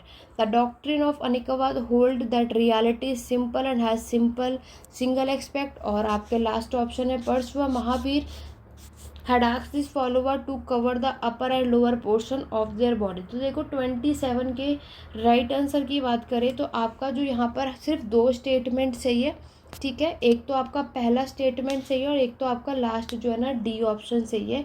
इस अकॉर्डिंगली हम देखते हैं कि ये option हमें option B में नज़र आ रहा है। तो यहाँ पर right answer option number B होगा, सेकंड। इस बीच के दोनों ही हमारे गलत है।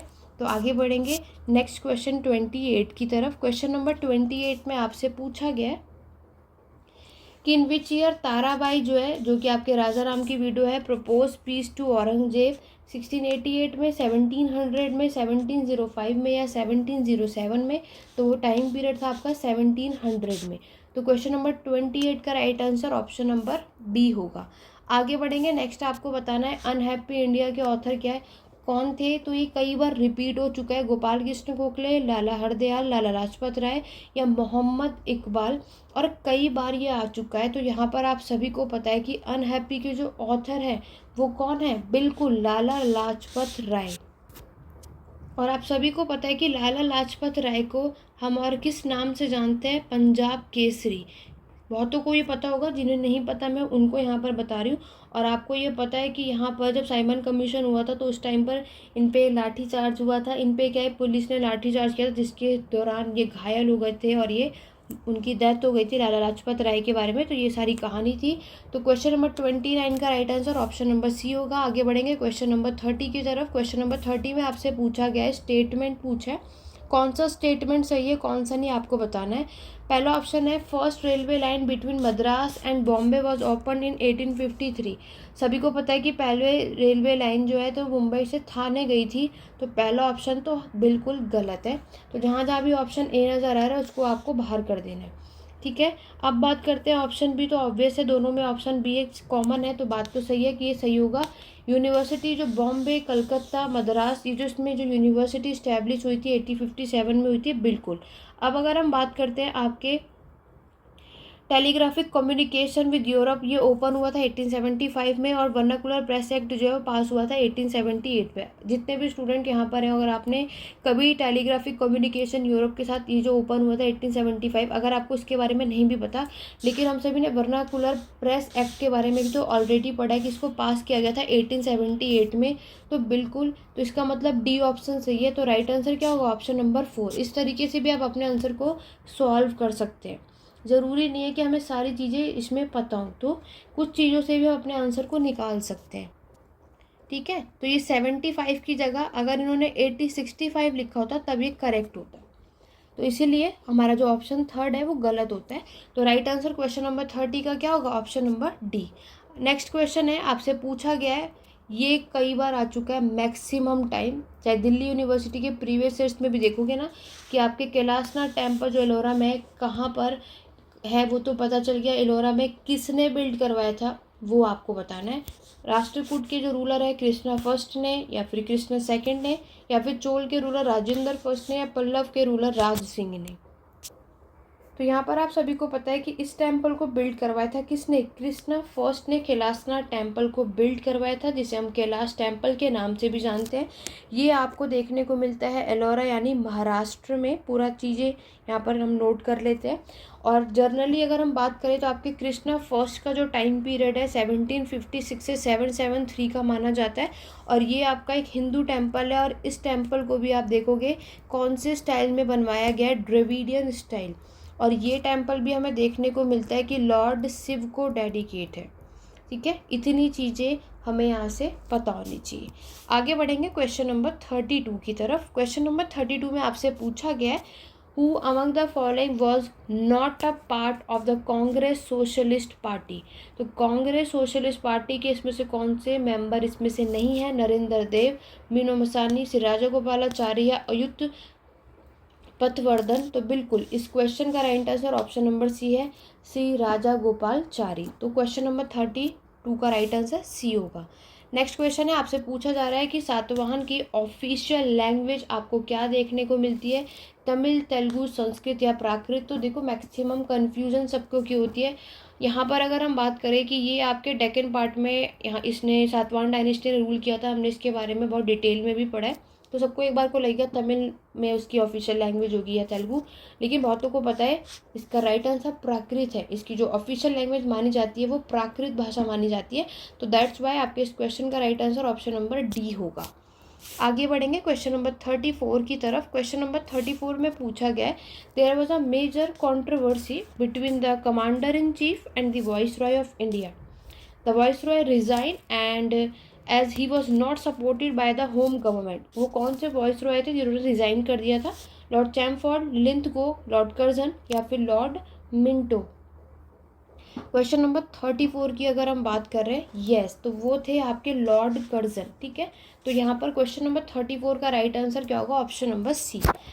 नेक्स्ट करेंगे क्वेश्चन नंबर 35 में आपसे पूछा गया है, the restoration of Bakasht land act and Bihar tenancy act कौन से ईयर में हमें देखने को मिलता है? 1931, 38, 41 या फिर 33। तो इसका right answer yes, option number B 1938 में हमें ये देखने को मिलता है। आगे बढ़ेंगे क्वेश्चन नंबर 36 की तरफ। क्वेश्चन नंबर 36 में आपसे पूछा गया है कि इसमें से कौन सा सबसे लार्जेस्ट सिंगल डोम जो है जो कंस्ट्रक्ट कराया गया था, गोल घर, गोल गुम्बद, ताजमहल या बुलंद दरवाज़ा। तो इसको तो आपने बिल्कुल देखते ही समझ गए सब, और सबको ये चीज़ पता भी है कि गोल गुम्बद जो है इसका जो डोम है वो सबसे लार्जेस्ट है। क्वेश्चन नंबर 36 का इसलिए right answer option number B होगा।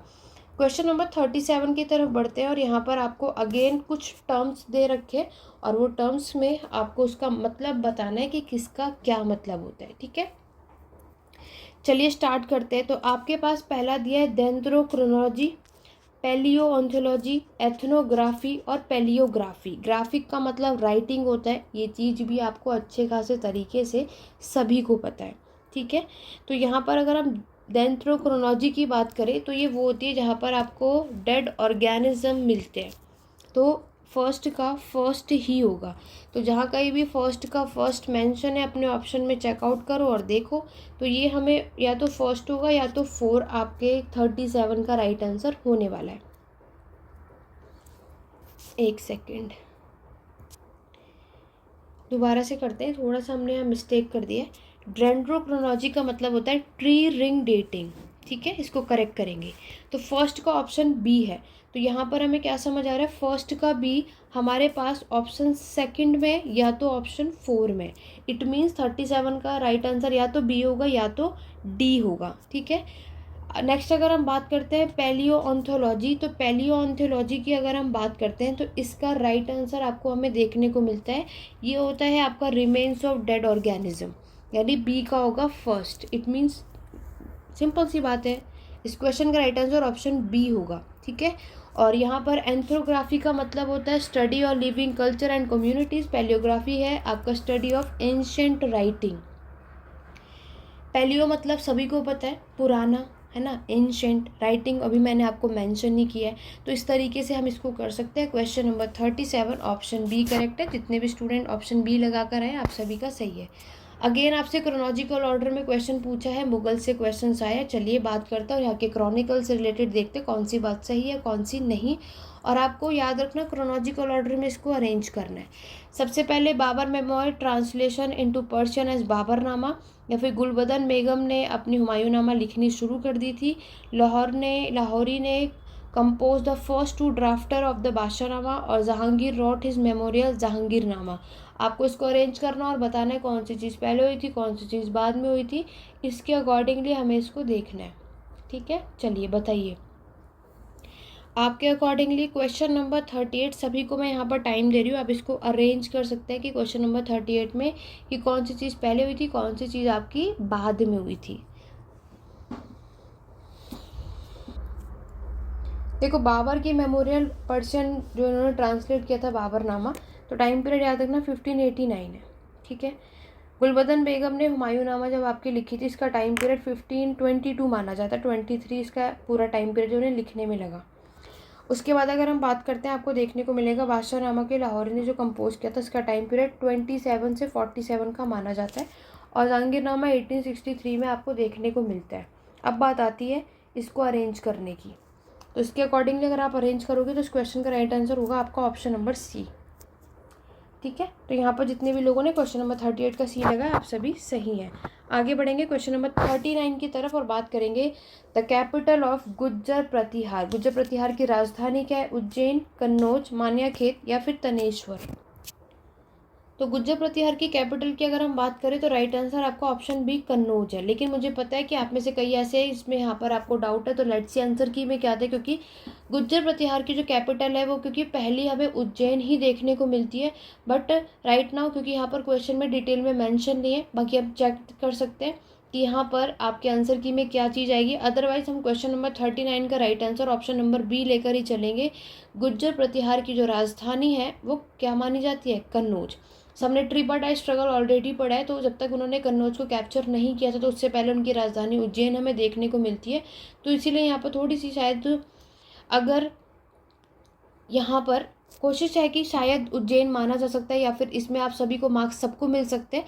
तो लेट्स सी कि वो आपके आंसर में यहाँ पर क्या रिस्पॉन्स आता है, जो भी आएगा मैं आपको इसी वीडियो के कमेंट बॉक्स में पिन कर दूंगी कि इसका राइट आंसर यहाँ पर हमें क्या देखने को मिलता है। ठीक है, चलिए आगे बढ़ेंगे। क्वेश्चन नंबर 40 में आपसे पूछा है बोधिसत्व जो टर्म है ये किस लिए यूज होता है, फ्यूचर बुद्ध के या फिर चाणक्य के प्यूपल्स के लिए, जैन फिलोसफी है या फिर फ्यूचर महावीर। तो ये ऑब्वियस सी बात है, बोधिसत्व हमारे फ्यूचर बुद्धा के लिए वर्ड यूज हुआ है, बुद्ध के लिए यूज हुआ है। तो इस क्वेश्चन नंबर 40 का राइट आंसर है आप सभी का ऑप्शन नंबर ए। नेक्स्ट हम बात करेंगे आपके क्वेश्चन नंबर 41 की तरफ। तो क्वेश्चन नंबर 41 में आप देखोगे आपसे पूछा गया है who was the first survey general of India. तो आपके पास ऑप्शन है Alexander Greenlaw, J.F. Flat, John Marshall, Colin Mackenzie. तो आप सभी को पता है कि इसका राइट आंसर क्या होगा, yes option number 4 colon Mackenzie जो है ये first survey general of India है, जो कि आपके department of survey of India के हेड भी माने जाते हैं। तो यहाँ पर आप देखोगे कि आपके कॉलन मैकेंजी को सबसे पहले अपॉइंट किया था कौन से ईयर में, तो टाइम पीरियड भी आप सभी को पता है 1815। 1815 से लेकर के 1821 तक इन्होंने अपनी पोस्ट को बनाए रखा, होल्ड करके रखा हुआ था। ये चीज़ें आपको याद रखनी है, ठीक है। तो इसमें हम क्या हमें नज़र आया कि क्वेश्चन नंबर 41 का राइट आंसर ऑप्शन 4 था। तो जितने भी स्टूडेंट ऑप्शन 4 लगा कर हैं आप सभी का ये राइट आंसर है। नेक्स्ट क्वेश्चन नंबर 42 की तरफ बढ़ेंगे। अगेन बुक्स एंड ऑथर्स से हमें क्वेश्चन देखने को मिल रहा है, जिसमें आपसे पूछा है कि हिस्ट्री ऑफ ब्रिटिश इंडिया जो है ये बुक किसने लिखी थी, the wonder that was India, Hindu polity, Hindu colonies in the far east. देखो बाकी बुक्स ऑथर्स के बारे में किसी को नॉलेज हो या ना हो, लेकिन सबको इतना तो पता है कि हिस्ट्री ऑफ ब्रिटिश इंडिया की बुक की अगर बात करते हैं तो ये बुक आपकी जेम्स मिल ने लिखी है, राइट। जेम्स मिल, यानी सी का ऑप्शन फर्स्ट होगा। तो आप चेक करो कि सी का ऑप्शन फर्स्ट किस में है। एक तो हमें यहाँ पर नज़र आ रहा है, यानी ऑप्शन ए में या तो ऑप्शन बी में, सॉरी डी में। तो 42 का राइट आंसर या तो ऑप्शन ए होगा या तो ऑप्शन डी होने वाला है। तो चलिए देखते हैं कि इसका राइट आंसर होगा क्या, क्योंकि यहाँ पर आपको भी बताना है, जल्दी जल्दी सबको कमेंट करके बताना है मेरे आंसर बताने से पहले कि आपके अकॉर्डिंगली क्या लगता है इसका राइट आंसर क्या होने वाला है। देखो KP जायसवाल की अगर हम बात करते हैं तो इन्होंने आपकी हिंदू पॉलिटी लिखी है, ठीक है। हिंदू पॉलिटी की जो बुक है वो आपकी KP जायसवाल ने लिखी है। नेक्स्ट अगर हम बात करें RC मंजूमदार, तो RC मंजूमदार ने आपके हिंदू कॉलोनीज इन फार ईस्ट लिखा है। और आपके AL वसम की बात करें तो the wonder that was India. तो इट्स अकॉर्डिंग टू हमारे इस बुक्स एंड ऑथर के अकॉर्डिंगली अगर हम बात करेंगे तो आप देखोगे इस क्वेश्चन का right answer option number D होगा। तो जितने भी स्टूडेंट ने ऑप्शन डी बताया आप सभी बिल्कुल करेक्ट है, ठीक है। चलिए आगे बढ़ेंगे नेक्स्ट क्वेश्चन की तरफ। नेक्स्ट क्वेश्चन में आपसे पूछा गया है the narrative texts of Sangam literature are called. तो आपको बताना है जो नरेटिव टेस्ट संगम साहित्य है उसको क्या बोला जाता है। तो आपके पास यहाँ पे चारों ऑप्शंस हैं, तो जल्दी से कमेंट करके बताओ कि 43 का राइट आंसर आपके अकॉर्डिंगली क्या होने वाला है।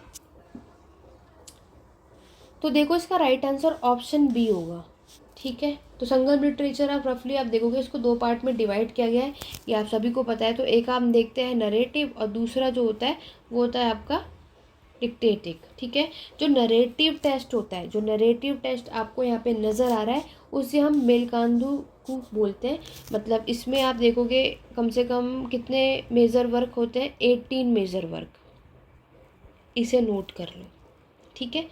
जिसमें से आप देखोगे हमने ऑलरेडी आपने संगम लिटरेचर पढ़ा हुआ है, तो आप यहाँ देखते हो कि इसके अंदर 18 हमें देखने को मिलते हैं, ठीक है। और यहाँ पर हम क्या देखते हैं, जिसमें आपके जो कह सकते हैं 10 आइडल्स हमें देखने को मिलते हैं और 8 आपके एंथियोलॉजीज हमें देखने को मिलते हैं, ठीक है। और अगर मैं बात करूं कि यहाँ पर मैंने आपको बताया ये दो फॉर्म में मिलते हैं। जो नरेटिव होते हैं उन्हें तो हम मेल कनक्कू बोलते हैं, ठीक है। लेकिन जितने भी आपको ये डिटेक्टिव देखने को मिलते हैं इस वर्क को क्या बोला जाता है, तब हमारा ऑप्शन राइट ए होता है। तो इसको नोट कर लो, इसके अंदर भी 18 माइनर वर्क होते हैं। तो मेजर वर्क और माइनर वर्क में डिफरेंस है। बाय चांस नेक्स्ट ईयर आपसे ये क्वेश्चन पूछे जाने के चांसेस हो सकते हैं, तो इन दोनों के बारे में आपको पता होना चाहिए, डिफरेंस दोनों के बारे में आपको क्लियर होना चाहिए। क्लियर हो गया? तो नरेटिव और डिक्टेटिव की अगर हम बात करें, दोनों टेस्ट के बारे में मैंने आपको एक्सप्लेन कर दिया। मेजर वर्क और माइनर वर्क, ये दोनों भी चीज़ें आपको पता होनी चाहिए। तो चलिए, इसके अकॉर्डिंग इस क्वेश्चन का right answer option number B है। आगे बढ़ेंगे नेक्स्ट क्वेश्चन की तरफ, क्वेश्चन नंबर 44 की तरफ। क्वेश्चन नंबर 44 में पूछा है, the great Buddhist temple of Borobudur is located in. Option है आपके जाकर्त, जावा, चंपा या ताम्रलिप्ति। तो यही सभी को पता है, चलो नहीं भी पता होगा तो याद रखना आपके आने वाले एग्जाम के टाइम पर। तो ये क्वेश्चन नंबर 44 का आपके राइट आंसर होगा जावा, यानी यहाँ पर ये आपको इंडोनेशिया में देखने को मिलता है। कहाँ पर लोकेटेड है? आपके इंडोनेशिया में, ठीक है। तो इसीलिए, और जावा का भी आप पार्ट देखोगे ना तो सेंट्रल जावा में ये लोकेटेड है, ये भी आपको याद रखना है, ठीक है। तो इसका ये राइट आंसर क्या होगा? Option number B. आगे बढ़ेंगे क्वेश्चन नंबर 45 की तरफ। आपको इसमें क्रोनोलॉजिकल ऑर्डर में अरेंज करना है, कौन सी चीज़ पहले हुई थी कौन सी बाद में, इसके अकॉर्डिंगली आपको बात बतानी है। आपसे पूछा है कि पहला ऑप्शन में है the Gupta lost Bihar and Uttar Pradesh, ठीक। नेक्स्ट है स्कंदगुप्त का जो टाइम पीरियड है वो एंड कब हुआ? The Gupta era started by Chandragupta first, the हुन occupied eastern Malwa and a part of central India. तो देखो, ये चीज़ें हम तभी आप बता पाओगे जब आपको ये सारी चीज़ें ईयर याद होगी।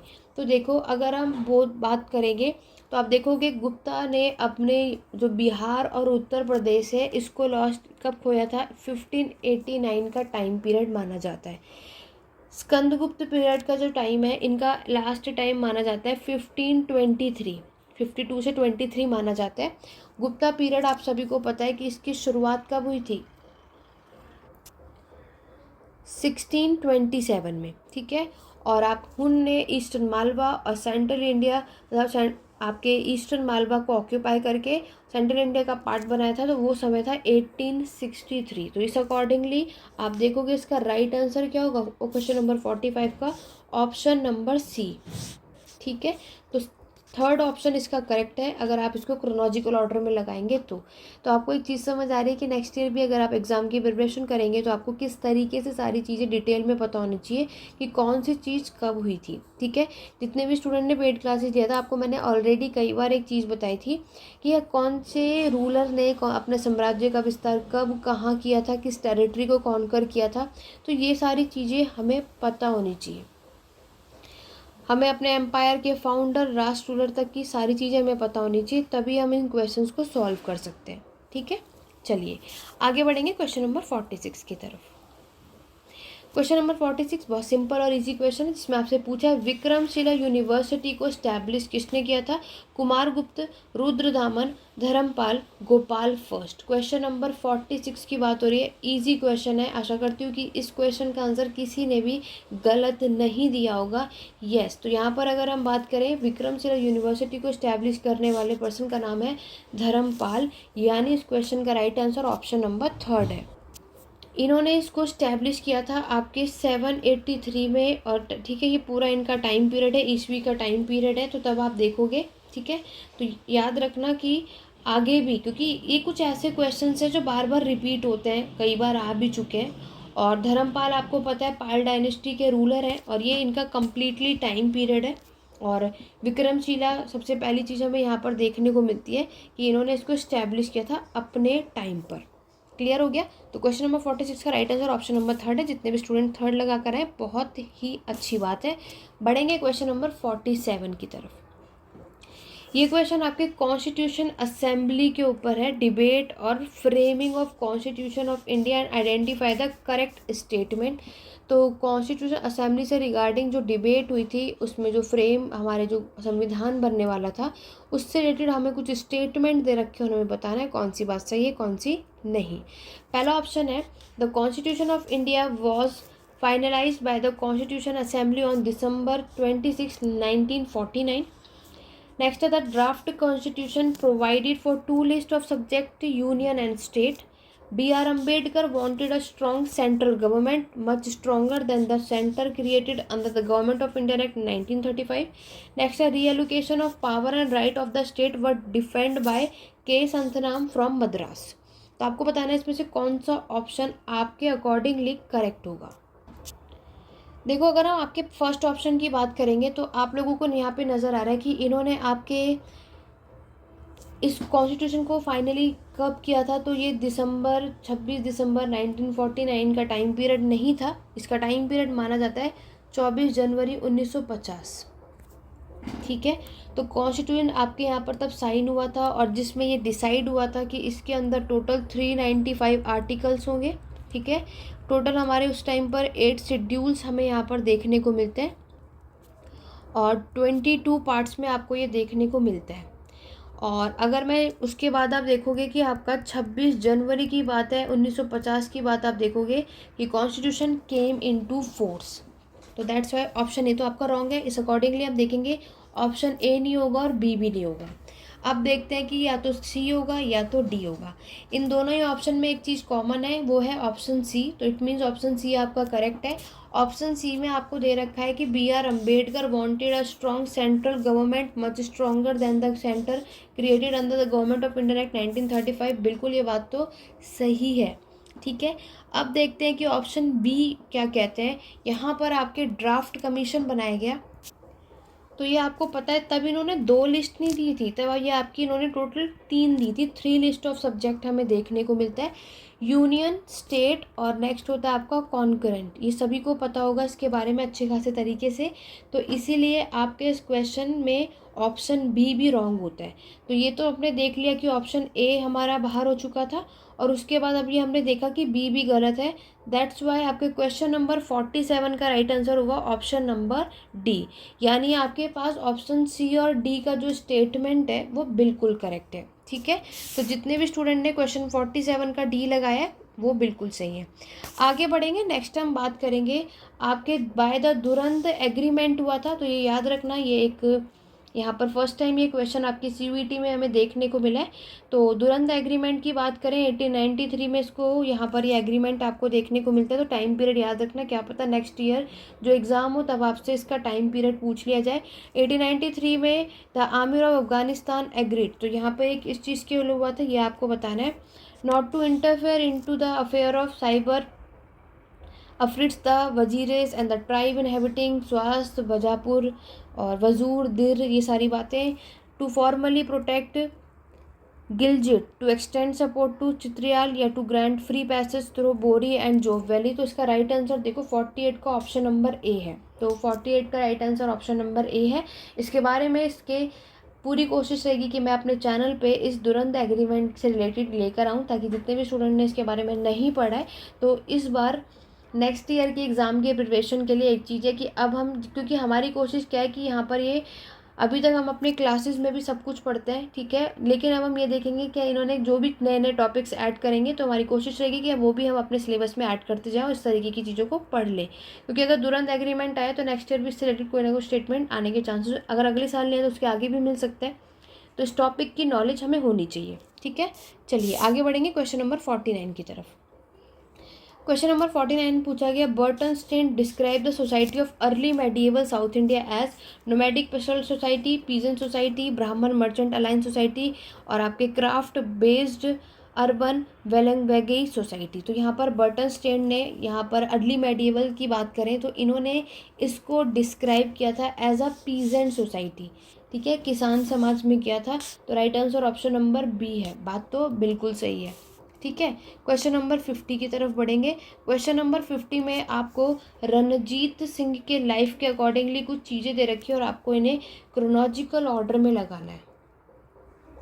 तो रणजीत सिंह ओवरथ्रू द रीजेंसी, रणजीत के बारे में बताया। ऑस्टेड भंगी सरदार फ्रॉम लाहौर एंड ऑक्यूपाइड, इन्होंने ट्रिब्यूट कलेक्ट किया था पटियाला से। और आपके जमन साहब अब्दाली अफगान के जो रूलर है authorize Ranjit Singh to occupy Lahore and rule it on the behalf of Afghan suzerain. तो यहाँ पर ये सारी चीज़ें आपको पता होनी चाहिए, तभी आप उसके अकॉर्डिंगली ही इसे अरेंज कर सकते हो। ठीक है, तो जब आप इसको अरेंज करोगे और यहाँ पर आप देखोगे और समझोगे तो आपको ये बात समझ आएगी कि क्वेश्चन नंबर 50 के बारे में अगर हम बात करें तो आपके इस क्वेश्चन का राइट आंसर है ऑप्शन नंबर बी। ठीक है, ADBC ये इसका क्रोनोलॉजिकल ऑर्डर है, तो आप लोग इसको लगा लेना। आगे बढ़ेंगे नेक्स्ट की तरफ। अभी तक हमने पूरे टोटल 50 क्वेश्चंस को डिस्कस कर लिया। आगे बढ़ने से मैं आपको बता दूं कि जितने भी मेरे चैनल पे फर्स्ट टाइम आए हैं, तो यहाँ CUET से रिलेटेड हम पेड क्लासेस भी मैं आपको प्रोवाइड कराती हूँ, जिसके अंदर आपको लाइव क्लासेस भी मिलते हैं, जिसमें आप देखोगे रिकॉर्डेड क्लासेस भी आपको प्रोवाइड होंगे, आपको मॉक टेस्ट भी प्रोवाइड होते हैं, उसके बाद आपको एग्ज़ाम के टाइम पर टेस्ट सीरीज भी प्रोवाइड की जाती हैं। तो ये सारी चीज़ें आपको इस पेड क्लासेस के दौरान पे मिलेगा, प्रैक्टिस भी कराई जाती है, ठीक है।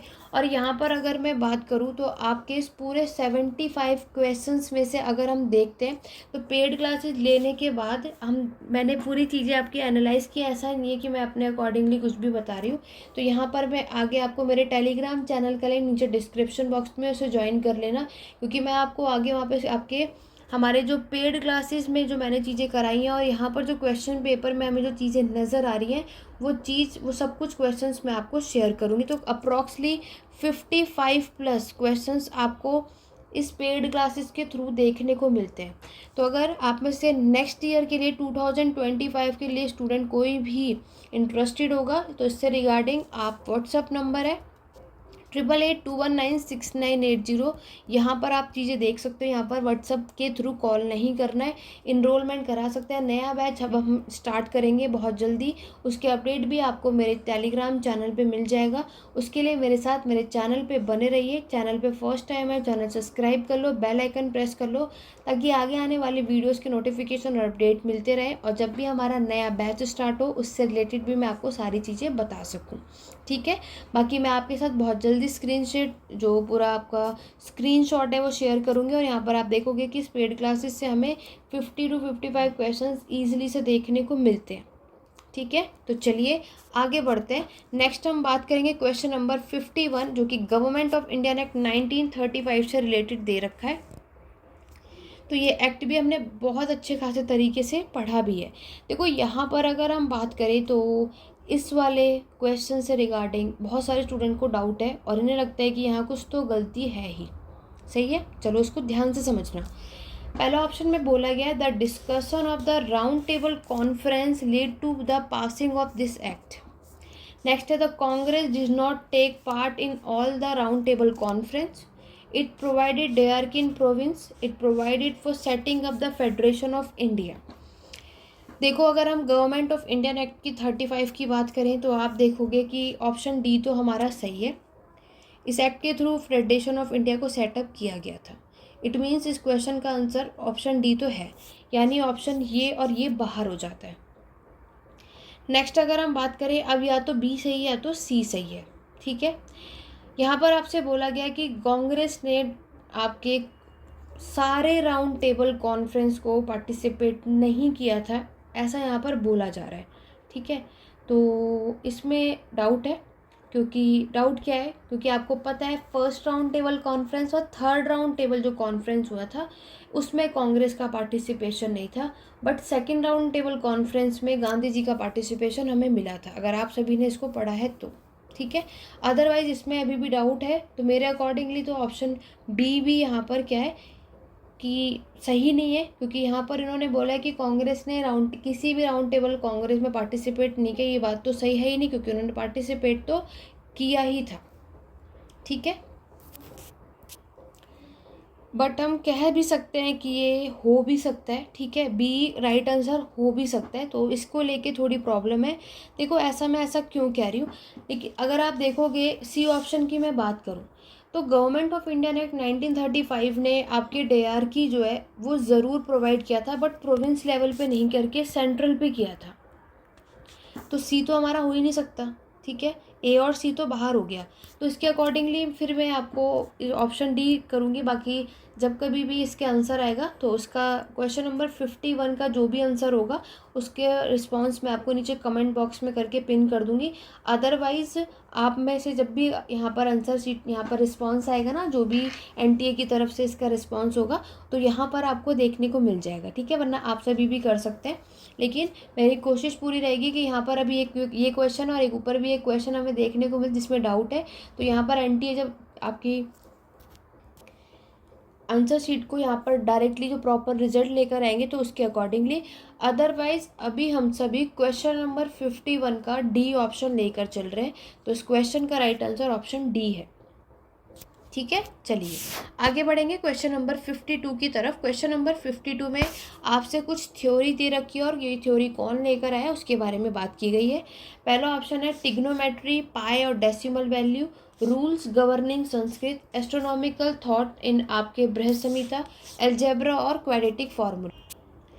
देखो, अगर हम आपके इसमें बात करें ट्रिग्नोमेट्री, पाई, डेसिमल वैल्यू, आपको पता है कि ये आर्यभट्ट लेकर आए थे, तो इट मीन्स इस क्वेश्चन का राइट आंसर या तो चेक करो कि ए का फर्स्ट इन दोनों ऑप्शन में, या तो ऑप्शन सेकंड ठीक है या तो थर्ड ठीक है। कौन सा ठीक है उसके बारे में बात करते हैं। रूल्स गवर्निंग संस्कृत की अगर हम बात करें तो ये कौन लेकर के आया था? बिल्कुल पाणिनि। इसमें आपको सोचना ही क्या है, सबको पता है संस्कृत में उनकी ग्रामर, संस्कृत ग्रामर की बात की गई है, तो पाणिनि इसका राइट आंसर है, यानी बी का थर्ड सेकंड होगा। इट मीन्स इस क्वेश्चन का right answer option number third है। क्लियर हो गया? 52 का थर्ड राइट आंसर है,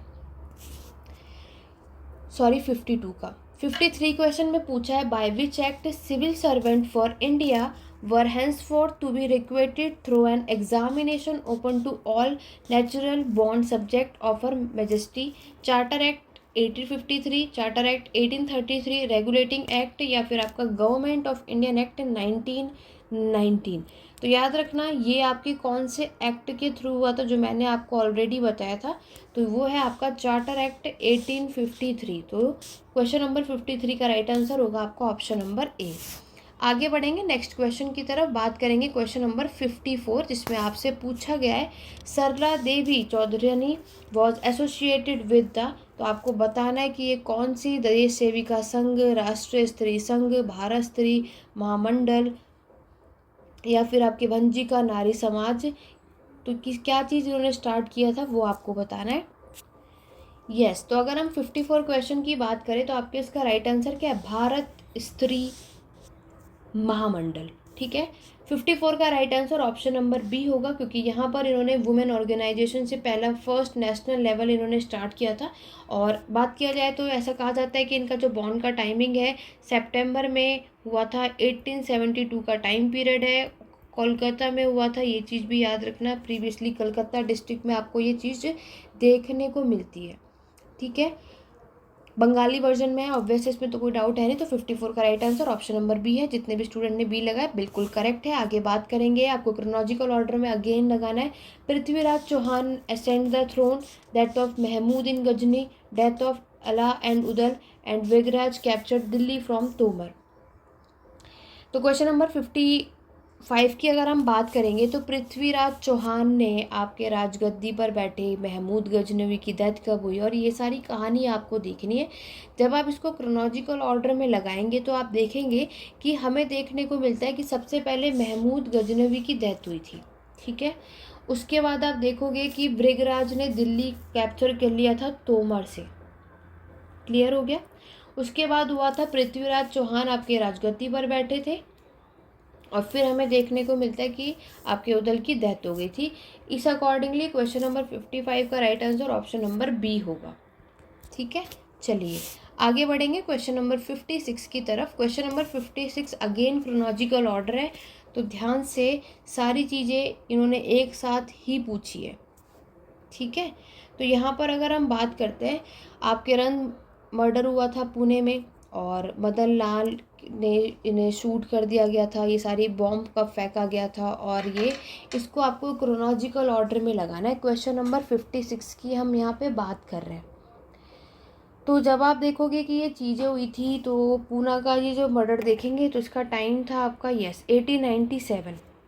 मदन लाल को जो शूट किया गया था, इनका टाइम पीरियड माना जाता है आपका 1909 में, और ये हुआ था 1912 में, और ये हुआ था 1905 में। ठीक है, तो इस अकॉर्डिंगली क्वेश्चन नंबर 56 का right answer option number A है। तो जितने भी स्टूडेंट ने ऑप्शन ए लगाया आप सभी बिल्कुल करेक्ट है। नेक्स्ट है आपका क्वेश्चन नंबर 57, अगेन स्टेटमेंट का क्वेश्चन है। पहला क्वेश्चन है 1761 to 62 हैदर अली कॉन्कर्ड, इन्होंने इन सारी जगहों को कॉन्कर कर लिया था। और Maratha under Peshwa Madhavrao frequently raided Mysore territory, और इन्होंने हैदर अली एंड डिफीटेड हैदर अली 1764। फिर आपका ट्रीटी हुआ था मैंगलोर का 1784, ऑकर्ड बिटवीन हैदर अली और आपके ब्रिटिश के बीच में। और Hyder Ali was eager to learn and showed appreciation of western science and western political philosophy and supported a proposal to set up Jacobin club. इतनी चीज़ें हमने पढ़ी और आपको बताना है कि कौन कौन सी बातें इन्होंने सही कही हैं। क्वेश्चन नंबर 57 अगर आप सभी देखते हो तो आप देखोगे कि यहाँ पर पहला ऑप्शन सही है, हैदर अली ने सारी जगह को कॉन्कर किया था। इट मीन्स ऑप्शन ए तो हमारे पास है ही, यानी ये दोनों ऑप्शन बाहर है। अब बी और सी कौन सा सही वो देखते हैं। क्वेश्चन ऑप्शन बी अगर आप सभी देखोगे तो ऑप्शन बी में मराठा जब पेशवा के माधवराव फ्रिक्वेंटली इन्होंने रेड किया था मैसूर टेरिटरी पे और हैदर अली को 1764 में हराया भी था, तो ये बात भी आपकी बिल्कुल सही है। इस अकॉर्डिंगली ऑप्शन नंबर ए हमारा सही है। देखो सी क्यों गलत है, सभी को पता है कि जो समझौता हुआ था आपके मैंगलोर का वो हैदर अली और ब्रिटिश के बीच में साइन नहीं हुआ था, ये ब्रिटिश के बीच में और टीपू सुल्तान के बीच में हुआ था, तो इसलिए आपका ये ऑप्शन गलत हो जाता है। कब हुआ था 1784 में, ये चीज़ भी आपको पता होनी चाहिए, ठीक है। तो right answer option number A है क्वेश्चन नंबर 57 का।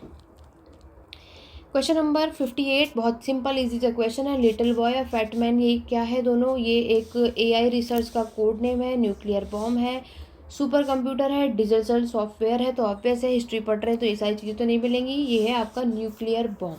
58 का ऑप्शन नंबर बी बिल्कुल करेक्ट है। आगे बढ़ेंगे क्वेश्चन नंबर 59 जिसमें आपसे पूछा है Khudiram Bose was executed in 1905, 1908, 1910 या फिर 1914। तो आप देखोगे कि 59 का राइट आंसर क्या होगा, 1908 में हुआ था, अगस्त की ये बात है। और कहाँ पर हुआ था, बिहार के मुजफ्फरपुर में, ठीक है। अगस्त की बात है, 1908 की बात है, 11 अगस्त की बात है। तो 59 का right answer option number B. तो जितने भी स्टूडेंट ने बी बताया है या बी टिक करके आए वो दोनों ही करेक्ट है। क्वेश्चन नंबर 60 देखो। In 1921 the government appointed a fiscal commission under the chairmanship of Thomas Holland, Lord Baring, Ibrahim Rahimtoola या विलियम डिग्बी। क्वेश्चन नंबर 60 का राइट आंसर आप सभी को बताना है। यस, इसका राइट आंसर इब्राहिम राहिमतुल्ला है। राइट आंसर 1921 की बात है, अक्टूबर की बात है, और ये पहले मतलब ये एज अ प्रेसिडेंट अपॉइंट किए गए थे फिस्कल कमीशन के, ठीक है। तो यहाँ पर राइट आंसर ऑप्शन नंबर 3 होगा। आगे बढ़ेंगे क्वेश्चन नंबर 61 की तरफ जिसमें पूछा है Shah Jahan Balkh campaign started in, तो ये कब स्टार्ट हुआ था। तो आप देखोगे कि इन्होंने स्टार्ट आपके 1646 में किया था, 1646 से 1647 का टाइम है। तो शाहजहाँ जो रूलर है इन्होंने आपके मिलिट्री एक्सपेंडिशन को लॉन्च किया था ताकि ये बल्क को कॉन्कर कर सकें और उसके जो नेबरिंग प्रोविंस है उसको भी, इसलिए इन्होंने स्टार्ट किया था, ठीक है। तो 61 का right answer option number C होगा। जितने भी स्टूडेंट ने ऑप्शन सी लगाए आप सभी का राइट आंसर है। नेक्स्ट क्वेश्चन आपके ब्रह्मो समाज मूवमेंट से पूछा गया है जिसमें पूछा है Brahmo Samaj movement was actually taken out the limited elite circles of Calcutta literally into the district town of east Bengal by Rabindranath Tagore, Bijoy Krishna Goswami और ईश्वरचंद विद्यासागर। तो ये ब्रह्मो समाज का नाम सुनकर मैक्सिमम स्टूडेंट ने इस क्वेश्चन का right answer option number A कर दिया या उन्हें लगता है, but right answer option A ना होकर के आपका इस क्वेश्चन का राइट आंसर है ऑप्शन नंबर सी, ठीक है। तो 62 का राइट आंसर ऑप्शन सी होगा, विजय कृष्ण गोस्वामी। क्वेश्चन नंबर 63 में आपसे पूछा गया है कि सर रिचर्ड स्ट्रेचे कमीशन को कब इस्टेब्लिश किया गया था, कौन से ईयर में, 1880 में, 1866 में, 1858 में या 1942 में। तो अगर हम बात करते हैं तो ये कमीशन आपका 1880 1880 में हमें देखने को मिलता है। ऑप्शन ए हमारा करेक्ट है। तो यहाँ पर ये क्यों किया गया था, ताकि ये कह सकते हो एक हमारा पहला फर्स्ट फेमाइन कमीशन आपको देखने को मिलता है, ठीक है। और याद रखना ये किसके टाइम पे बात है, ये आगे भी आ सकता है, लॉर्ड लिटन, उस टाइम पर लॉर्ड लिटन आपको देखने को मिलते हैं। नेक्स्ट टाइम ये आपसे पूछ सकते हैं कि फर्स्ट फेमाइन कमीशन जो सेटअप हुआ था, तो याद रखना सर रिचर्ड स्ट्रेचे कमीशन था, 1880 में हुआ था, किसके अंडर में होता है, लॉर्ड लिटन। ये सारे फैक्ट्स याद होने चाहिए। सेम क्वेश्चन है लेकिन घुमा कर ये चीज़ें पूछी जा सकती हैं, तो इसलिए मैंने ये सारी चीज़ें आपको क्लियर कर दी। 64 में आपको बताना है कि इसमें से कौन सा नॉन मोनारिकल महाजनपद है। अवंती, वज्जी, वस्त, कोसाला। तो वज्जी सबको पता है कि ये नॉन मोनारिकल महाजनपद है, कई बार आपके एग्जाम में आ चुका है। वज्जी के अलावा अगर हम बात करें तो हमें देखने को मिलता है माल, पुरु और आपका कंबोज। तो इस वाले टॉपिक से तो इस तरीके के ही क्वेश्चन हमसे पूछे जाते हैं, जो कि आपको ऑलरेडी पता है। तो इस क्वेश्चन का right answer option number second होगा। क्वेश्चन नंबर 65 में आपको अगेनली क्रोनोलॉजिकल ऑर्डर में इसको अरेंज करना और बताना है कौन सी चीज़ कब हुई थी, ये सारी बातें। यहाँ पर अगर हम आपके देखते हैं कि फर्स्ट एंग्लो बुरमे वॉर, तो फर्स्ट एंग्लो मुगले वॉर सभी को पता है कब स्टार्ट हुआ था, मार्च में स्टार्ट हुआ था। 1824 था और 1826 तक हमें ये देखने को मिलता है। फर्स्ट एंग्लो मराठा वॉर भी आप सभी को पता है, इसका टाइम पीरियड 1775 से 1782 का माना जाता है। ठीक है, तो यहाँ पर मराठा और आपके ब्रिटिश ईस्ट कंपनी के बीच में हमें ये देखने को मिलता है। दूसरा जो आपका मैसूर वॉर हमें देखने को मिलता है, इसका टाइम पीरियड 1780 से लेकर के 1784 का होता है। ठीक है, और लास्ट है आपका एंग्लो नेपाल। तो एंग्लो नेपाल वॉर की अगर हम बात करें तो इसका टाइम पीरियड 1814 से माना जाता है और 1816 तक आपको ये चीज़ देखने को मिलती है। तो आप इसको क्रोनोलॉजिकल ऑर्डर में लगाएंगे तो उससे आपको क्या समझ आएगा, ऑप्शन नंबर सी इस क्वेश्चन का राइट आंसर है। ठीक है, तो जब हमने क्लासेस किया था तो मैंने आपको ऑलरेडी बताया था कि आपको इंपॉर्टेंट बैटल्स याद होने चाहिए, तो ये आपसे क्रोनोलॉजिकल ऑर्डर में पूछे जाने के चांसेस होते हैं और पूछे भी जाते हैं। तो आपको सारे बैटल्स पता होने चाहिए, कब किसके बीच में और इसका रिजल्ट कॉन्सिक्वेंस क्या रही, सारी चीज़ें हमें पता होनी चाहिए, तभी हम इन क्वेश्चंस को सॉल्व कर पाते हैं। आगे बढ़ेंगे नेक्स्ट क्वेश्चन की तरफ। क्वेश्चन नंबर 66 में आपसे पूछा जा रहा है कि अगेन बुक्स एंड ऑथर है the agrarian system of Mughal India, parties and political at Mughal court, Mughal nobility under Aurangzeb, historian and historiography during the reason of Akbar. कौन सी बुक किसने लिखी है, ये चीज़ आपको यहाँ पर बतानी है। ठीक है, ऑप्शंस भी आपके सामने हैं जो कि यहाँ पर आपको शो हो रहा है, तो जल्दी से कमेंट करके बताओ। वीडियो को अभी तक लाइक शेयर नहीं किया तो जल्दी से एक बार लाइक शेयर कर दो। अगर आपको ये वीडियो और ये क्लास पसंद आई है तो आपको सिर्फ इतना सपोर्ट करना है कि आपको इस वीडियो को ज़्यादा से ज़्यादा लाइक शेयर करना, ताकि हमें भी मोटिवेशन मिले और हम ज़्यादा से ज़्यादा चैनल पर वीडियोज़ लेकर के आ सकें। ठीक है, चलिए अगर हम बात करते हैं the agrarian system of Mughal India की, तो ये बुक आपकी agrarian system of Mughal India सभी ने पढ़ा है, कई बार हमने देखा है, इरफान हबीब ने ये बुक लिखी है। ठीक है, नेक्स्ट है parties and politics and Mughal court. तो इस बुक को लिखने वाले पर्सन का नाम है सतीश चंद्र। सतीश चंद्र ने अपनी ये बुक लिखी थी इतने टाइम पीरियड पे। क्लियर हो गया। तो यहाँ पर अगर आप अपने ऑप्शन में जाकर चेकआउट करोगे तो ए का 4 है, तो ए का 4 हमें इन दोनों ऑप्शन में नज़र आ रहा है। बी का या तो थर्ड है या तो फर्स्ट है, तो मैंने बी का थर्ड आपको बता दिया। इस अकॉर्डिंगली आपको क्या चीज़ समझ आए, इस क्वेश्चन का right answer option number B होगा, क्योंकि यहाँ पर आप देखोगे कि the Mughal nobility under Aurangzeb आपके अतर अली ने लिखा था। ठीक है, और historians and historiography during the reason of Akbar ये हरबन मुखिया ने लिखा था। तो क्वेश्चन नंबर, इस क्वेश्चन का राइट आंसर 66 का ऑप्शन नंबर बी होगा। तो जितने भी स्टूडेंट ने बी लगाया वो बिल्कुल सही है। नेक्स्ट क्वेश्चन में मैच दी फॉलोइंग आपसे पूछा, आपके पास टेम्पल है और कौन सा टेम्पल कौन सी जगह पर है, प्लेस पर है, ये आपको बताना है।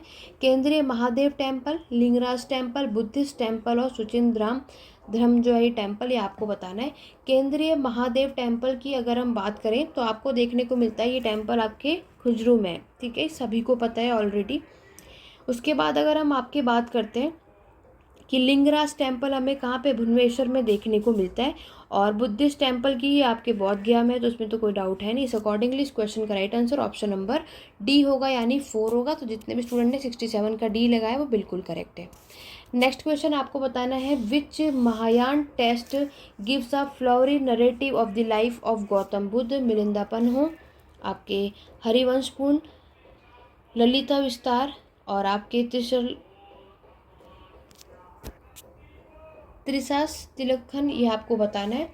तो अगर हम बात करते हैं आपके इस क्वेश्चन का राइट आंसर क्या है, ललित विस्तार, ऑप्शन नंबर सी।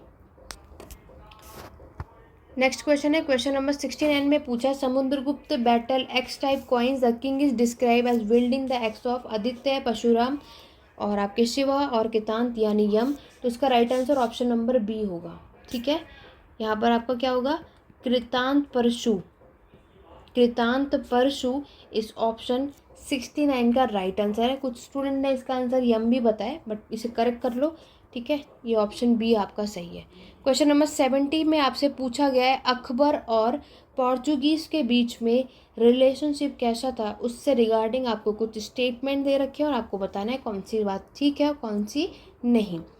तो यहाँ पर आप सभी देखोगे तो पोर्चुगीज़ ने कैप्चर किया था दियो 1560 में, और Akbar had come in touch with Portuguese after the Mughal conquest of Deccan. Akbar met the Portuguese in Surat and wanted to establish friendly relation with them. Next, in 1573, Akbar granted the Portuguese trader at Cambay expansion of the paying custom duties or goods imported by them. 1585 में Akbar appointed an army under Qutubuddin Khan to help Portuguese. तो आपको यहाँ पर option बताना है कौन सा सही है, ए या C, A D, B D, B C. तो क्वेश्चन नंबर 70 आप देखोगे तो इस क्वेश्चन का राइट आंसर आपका ऑप्शन नंबर डी है, यानी बी और सी स्टेटमेंट आपका सही है। ठीक है, क्योंकि आपको भी पता है कि पोर्चुगीज़ जो है उन्होंने दियो को कैप्चर 1560 में ना करके 1546 में किया था। ठीक है, तो ऑप्शन ए आपका बाहर होता है। चलिए, तो इस अकॉर्डिंगली क्वेश्चन नंबर 70 का राइट आंसर होगा option number D. Question number 71 की बात कर लेते हैं। क्वेश्चन नंबर 71 में बुक दे रखा है, आपको बताना है ये बुक किसने लिखी है, वैदिक him and scared books of the east. तो क्वेश्चन नंबर 71 की अगर हम बात करें तो उसे मैक्स मुलर ने लिखा है, तो right answer option number C है। क्वेश्चन नंबर 72 में अगेन आपको क्रोनोलॉजिकल ऑर्डर में लगाना है और आपको बताना है कौन सी चीज़ पहले हुई थी कौन सी बाद में। तो अगर आप देखोगे बृहदेश्वर टेम्पल को कम्प्लीटली यहाँ पर कब किया था, तो इसका टाइम पीरियड 1010 माना जाता है। विजयनगर ने तंजौर को कैप्चर किया था, वो 8050 का माना जाता है। और राजेंद्र फर्स्ट ने आपके गंगाईकोंड चोल का जो टाइटल लिया था उसे 1014 माना जाता है। इस अकॉर्डिंगली आपके क्वेश्चन नंबर 72 का right answer option number D है। ठीक है, तो जितने भी स्टूडेंट ने ऑप्शन डी लगाया है वो करेक्ट है। तो ये क्रोनोलॉजिकल और टाइम पीरियड मैंने आपको मेंशन कर दिया है। उसके बाद क्वेश्चन नंबर 73 में पूछा है according to Ibn Battuta there was 28 gates of Delhi which were called दरवाजा ऑफ दीज द डैश दरवाजा वॉज द ग्रेटेस्ट। तो इन्होंने क्या बताया कि इब्न बतूता ने बताया कि दिल्ली में आने के लिए कितने दरवाजे हैं, 28, जिसमें से आपको बताना है कि सबसे ग्रेटेस्ट दरवाज़ा कौन सा होता है या कहा गया है। यस, वो है आपका ऑप्शन नंबर फर्स्ट। तो 73 का फर्स्ट जितने भी स्टूडेंट ने लगाया बिल्कुल करेक्ट है। क्वेश्चन नंबर 74 की बात करें तो आपको गवर्नर जनरल ऑफ इंडिया बताना है और किसका क्या टाइम पीरियड है वो आपको बताना है। तो लॉर्ड विलियम बेंटिक की अगर हम बात करते हैं तो आपको यहाँ पर देखने को मिलता है इनका टाइम पीरियड 1828 से 35 का माना जाता है। लॉर्ड डलहौजी का देखोगे तो 1848 से 56 का माना जाता है। लॉर्ड कैनिंग की बात करेंगे 56 से 58, और ये तो लास्ट है ही। इस अकॉर्डिंगली 74 का राइट आंसर ऑप्शन नंबर आपका होगा ए। तो ये तो बहुत ईजिली से आपने कर लिया होगा, तो इससे आपको समझ भी आ गया होगा। नेक्स्ट वीडियो में आपको जल्दी से मेरे चैनल पे देखने को मिलेगी कि इस बार हमारे CUET MA हिस्ट्री के एंट्रेंस एग्ज़ाम में एंशिएंट मेडिएवल और मॉडर्न से सबसे ज़्यादा क्वेश्चंस कहाँ से आए, किस तरीके से सबसे ज़्यादा पूछे गए। जैसे मैंने अभी लास्ट वीडियो आपके एग्ज़ाम से पहले बताई थी ना कि 75 क्वेश्चंस में से कितने क्वेश्चंस आपके एंशिएंट से आते हैं, कितने मेडिएवल से, कितने मॉडर्न से और कितने हिस्टोरियोग्राफी से। वो सारी चीज़ें मैं आपके आने वाली दिनों के वीडियोस में आपको मेरे चैनल पे मिलेगा देखने को। उसके लिए मेरे चैनल को सब्सक्राइब कर लो, बेल आइकन ज़रूर प्रेस करना ताकि आगे आने वाली वीडियोस की नोटिफिकेशन आपको मिले। और नाउ ये है आज का हमारा लास्ट क्वेश्चन जिसमें आपको बताना है हु कंस्ट्रक्टेड द फेमस चार मीनार। तो ये तो किसी ने भी गलत नहीं किया होगा, तो ये सभी को पता है कि चार मीनार को जिसने कंस्ट्रक्ट किया था उनका नाम है मोहम्मद कुली कुतुब शाह। इन्होंने इसको कंस्ट्रक्ट किया था 1591 में। तो इस अकॉर्डिंगली क्वेश्चन नंबर 75 का राइट आंसर है ऑप्शन नंबर ए। तो ये थे हमारे CUET एंट्रेंस एग्ज़ाम के पूरे कम्प्लीटली 75 क्वेश्चंस जो कि मैंने आपको एक ही वीडियो में कंप्लीट करा दिए। तो आशा करती हूँ आज की वीडियो आपको पसंद आई होगी, तो जल्दी से एक बार लाइक शेयर कर दो। और आपको किसी भी क्वेश्चन में कोई डाउट लग रहा है तो अगर आपको लगता है कि मेरे अकॉर्डिंगली मैंने आपको कोई भी आंसर गलत बताए हैं तो आप मुझे कमेंट करके ज़रूर बता सकते हैं। ठीक है, बाकी जो 2 क्वेश्चंस मैंने आपको बोले हैं तो वो आंसर के आने के बाद वो मैं आपको पिन कर दूंगी। अगर उसमें कुछ भी चेंजेस हमें देखने को मिलता है तो लाइक शेयर सब्सक्राइब करना बिल्कुल मत भूलना। और नेक्स्ट ईयर के लिए बहुत जल्दी अगस्त से सितंबर में नया बैच हम स्टार्ट करेंगे, तो इससे रिगार्डिंग 8882196980 पर आप लोग मुझे कांटेक्ट कर सकते हैं, ठीक है। और यहाँ पर ये पेड क्लासेस आपको हेल्पफुल रहेंगी, इसमें कोई डाउट नहीं है, क्योंकि मैक्सिमम देखो 75 क्वेश्चंस में मैं फिर भी 20 क्वेश्चंस को नहीं काउंट कर रही हूँ। 55 क्वेश्चंस तो आपको ईजिली से मिल जाते हैं पेड क्लासेस से करने से, ठीक है। तो अगर आप लोग प्रॉपर तरीके से कवर करेंगे, आपके पास टाइम भी है नेक्स्ट ईयर के लिए, तो पूरी कोशिश करें कि गाइडेंस आपकी अच्छी होनी चाहिए। तो यहाँ पर ये पूरा ये क्वेश्चन पेपर ये मैं आपको तब आगे आने वाले दिनों में हमारे टेलीग्राम चैनल पे शेयर कर दूँगी, तो आप मेरे साथ मेरे टेलीग्राम चैनल पे बने रहो, लिंक डिस्क्रिप्शन बॉक्स में, ठीक है। तो आशा करती हूँ स्टूडेंट आज की वीडियो आपको पसंद आएगी। कोई डाउट या क्वेरी तो मुझे कमेंट के थ्रू ज़रूर बताइएगा। तो चलिए स्टूडेंट आज की वीडियो में बस इतना ही, मिलते हैं अपने नेक्स्ट वीडियो में। Thank you for watching.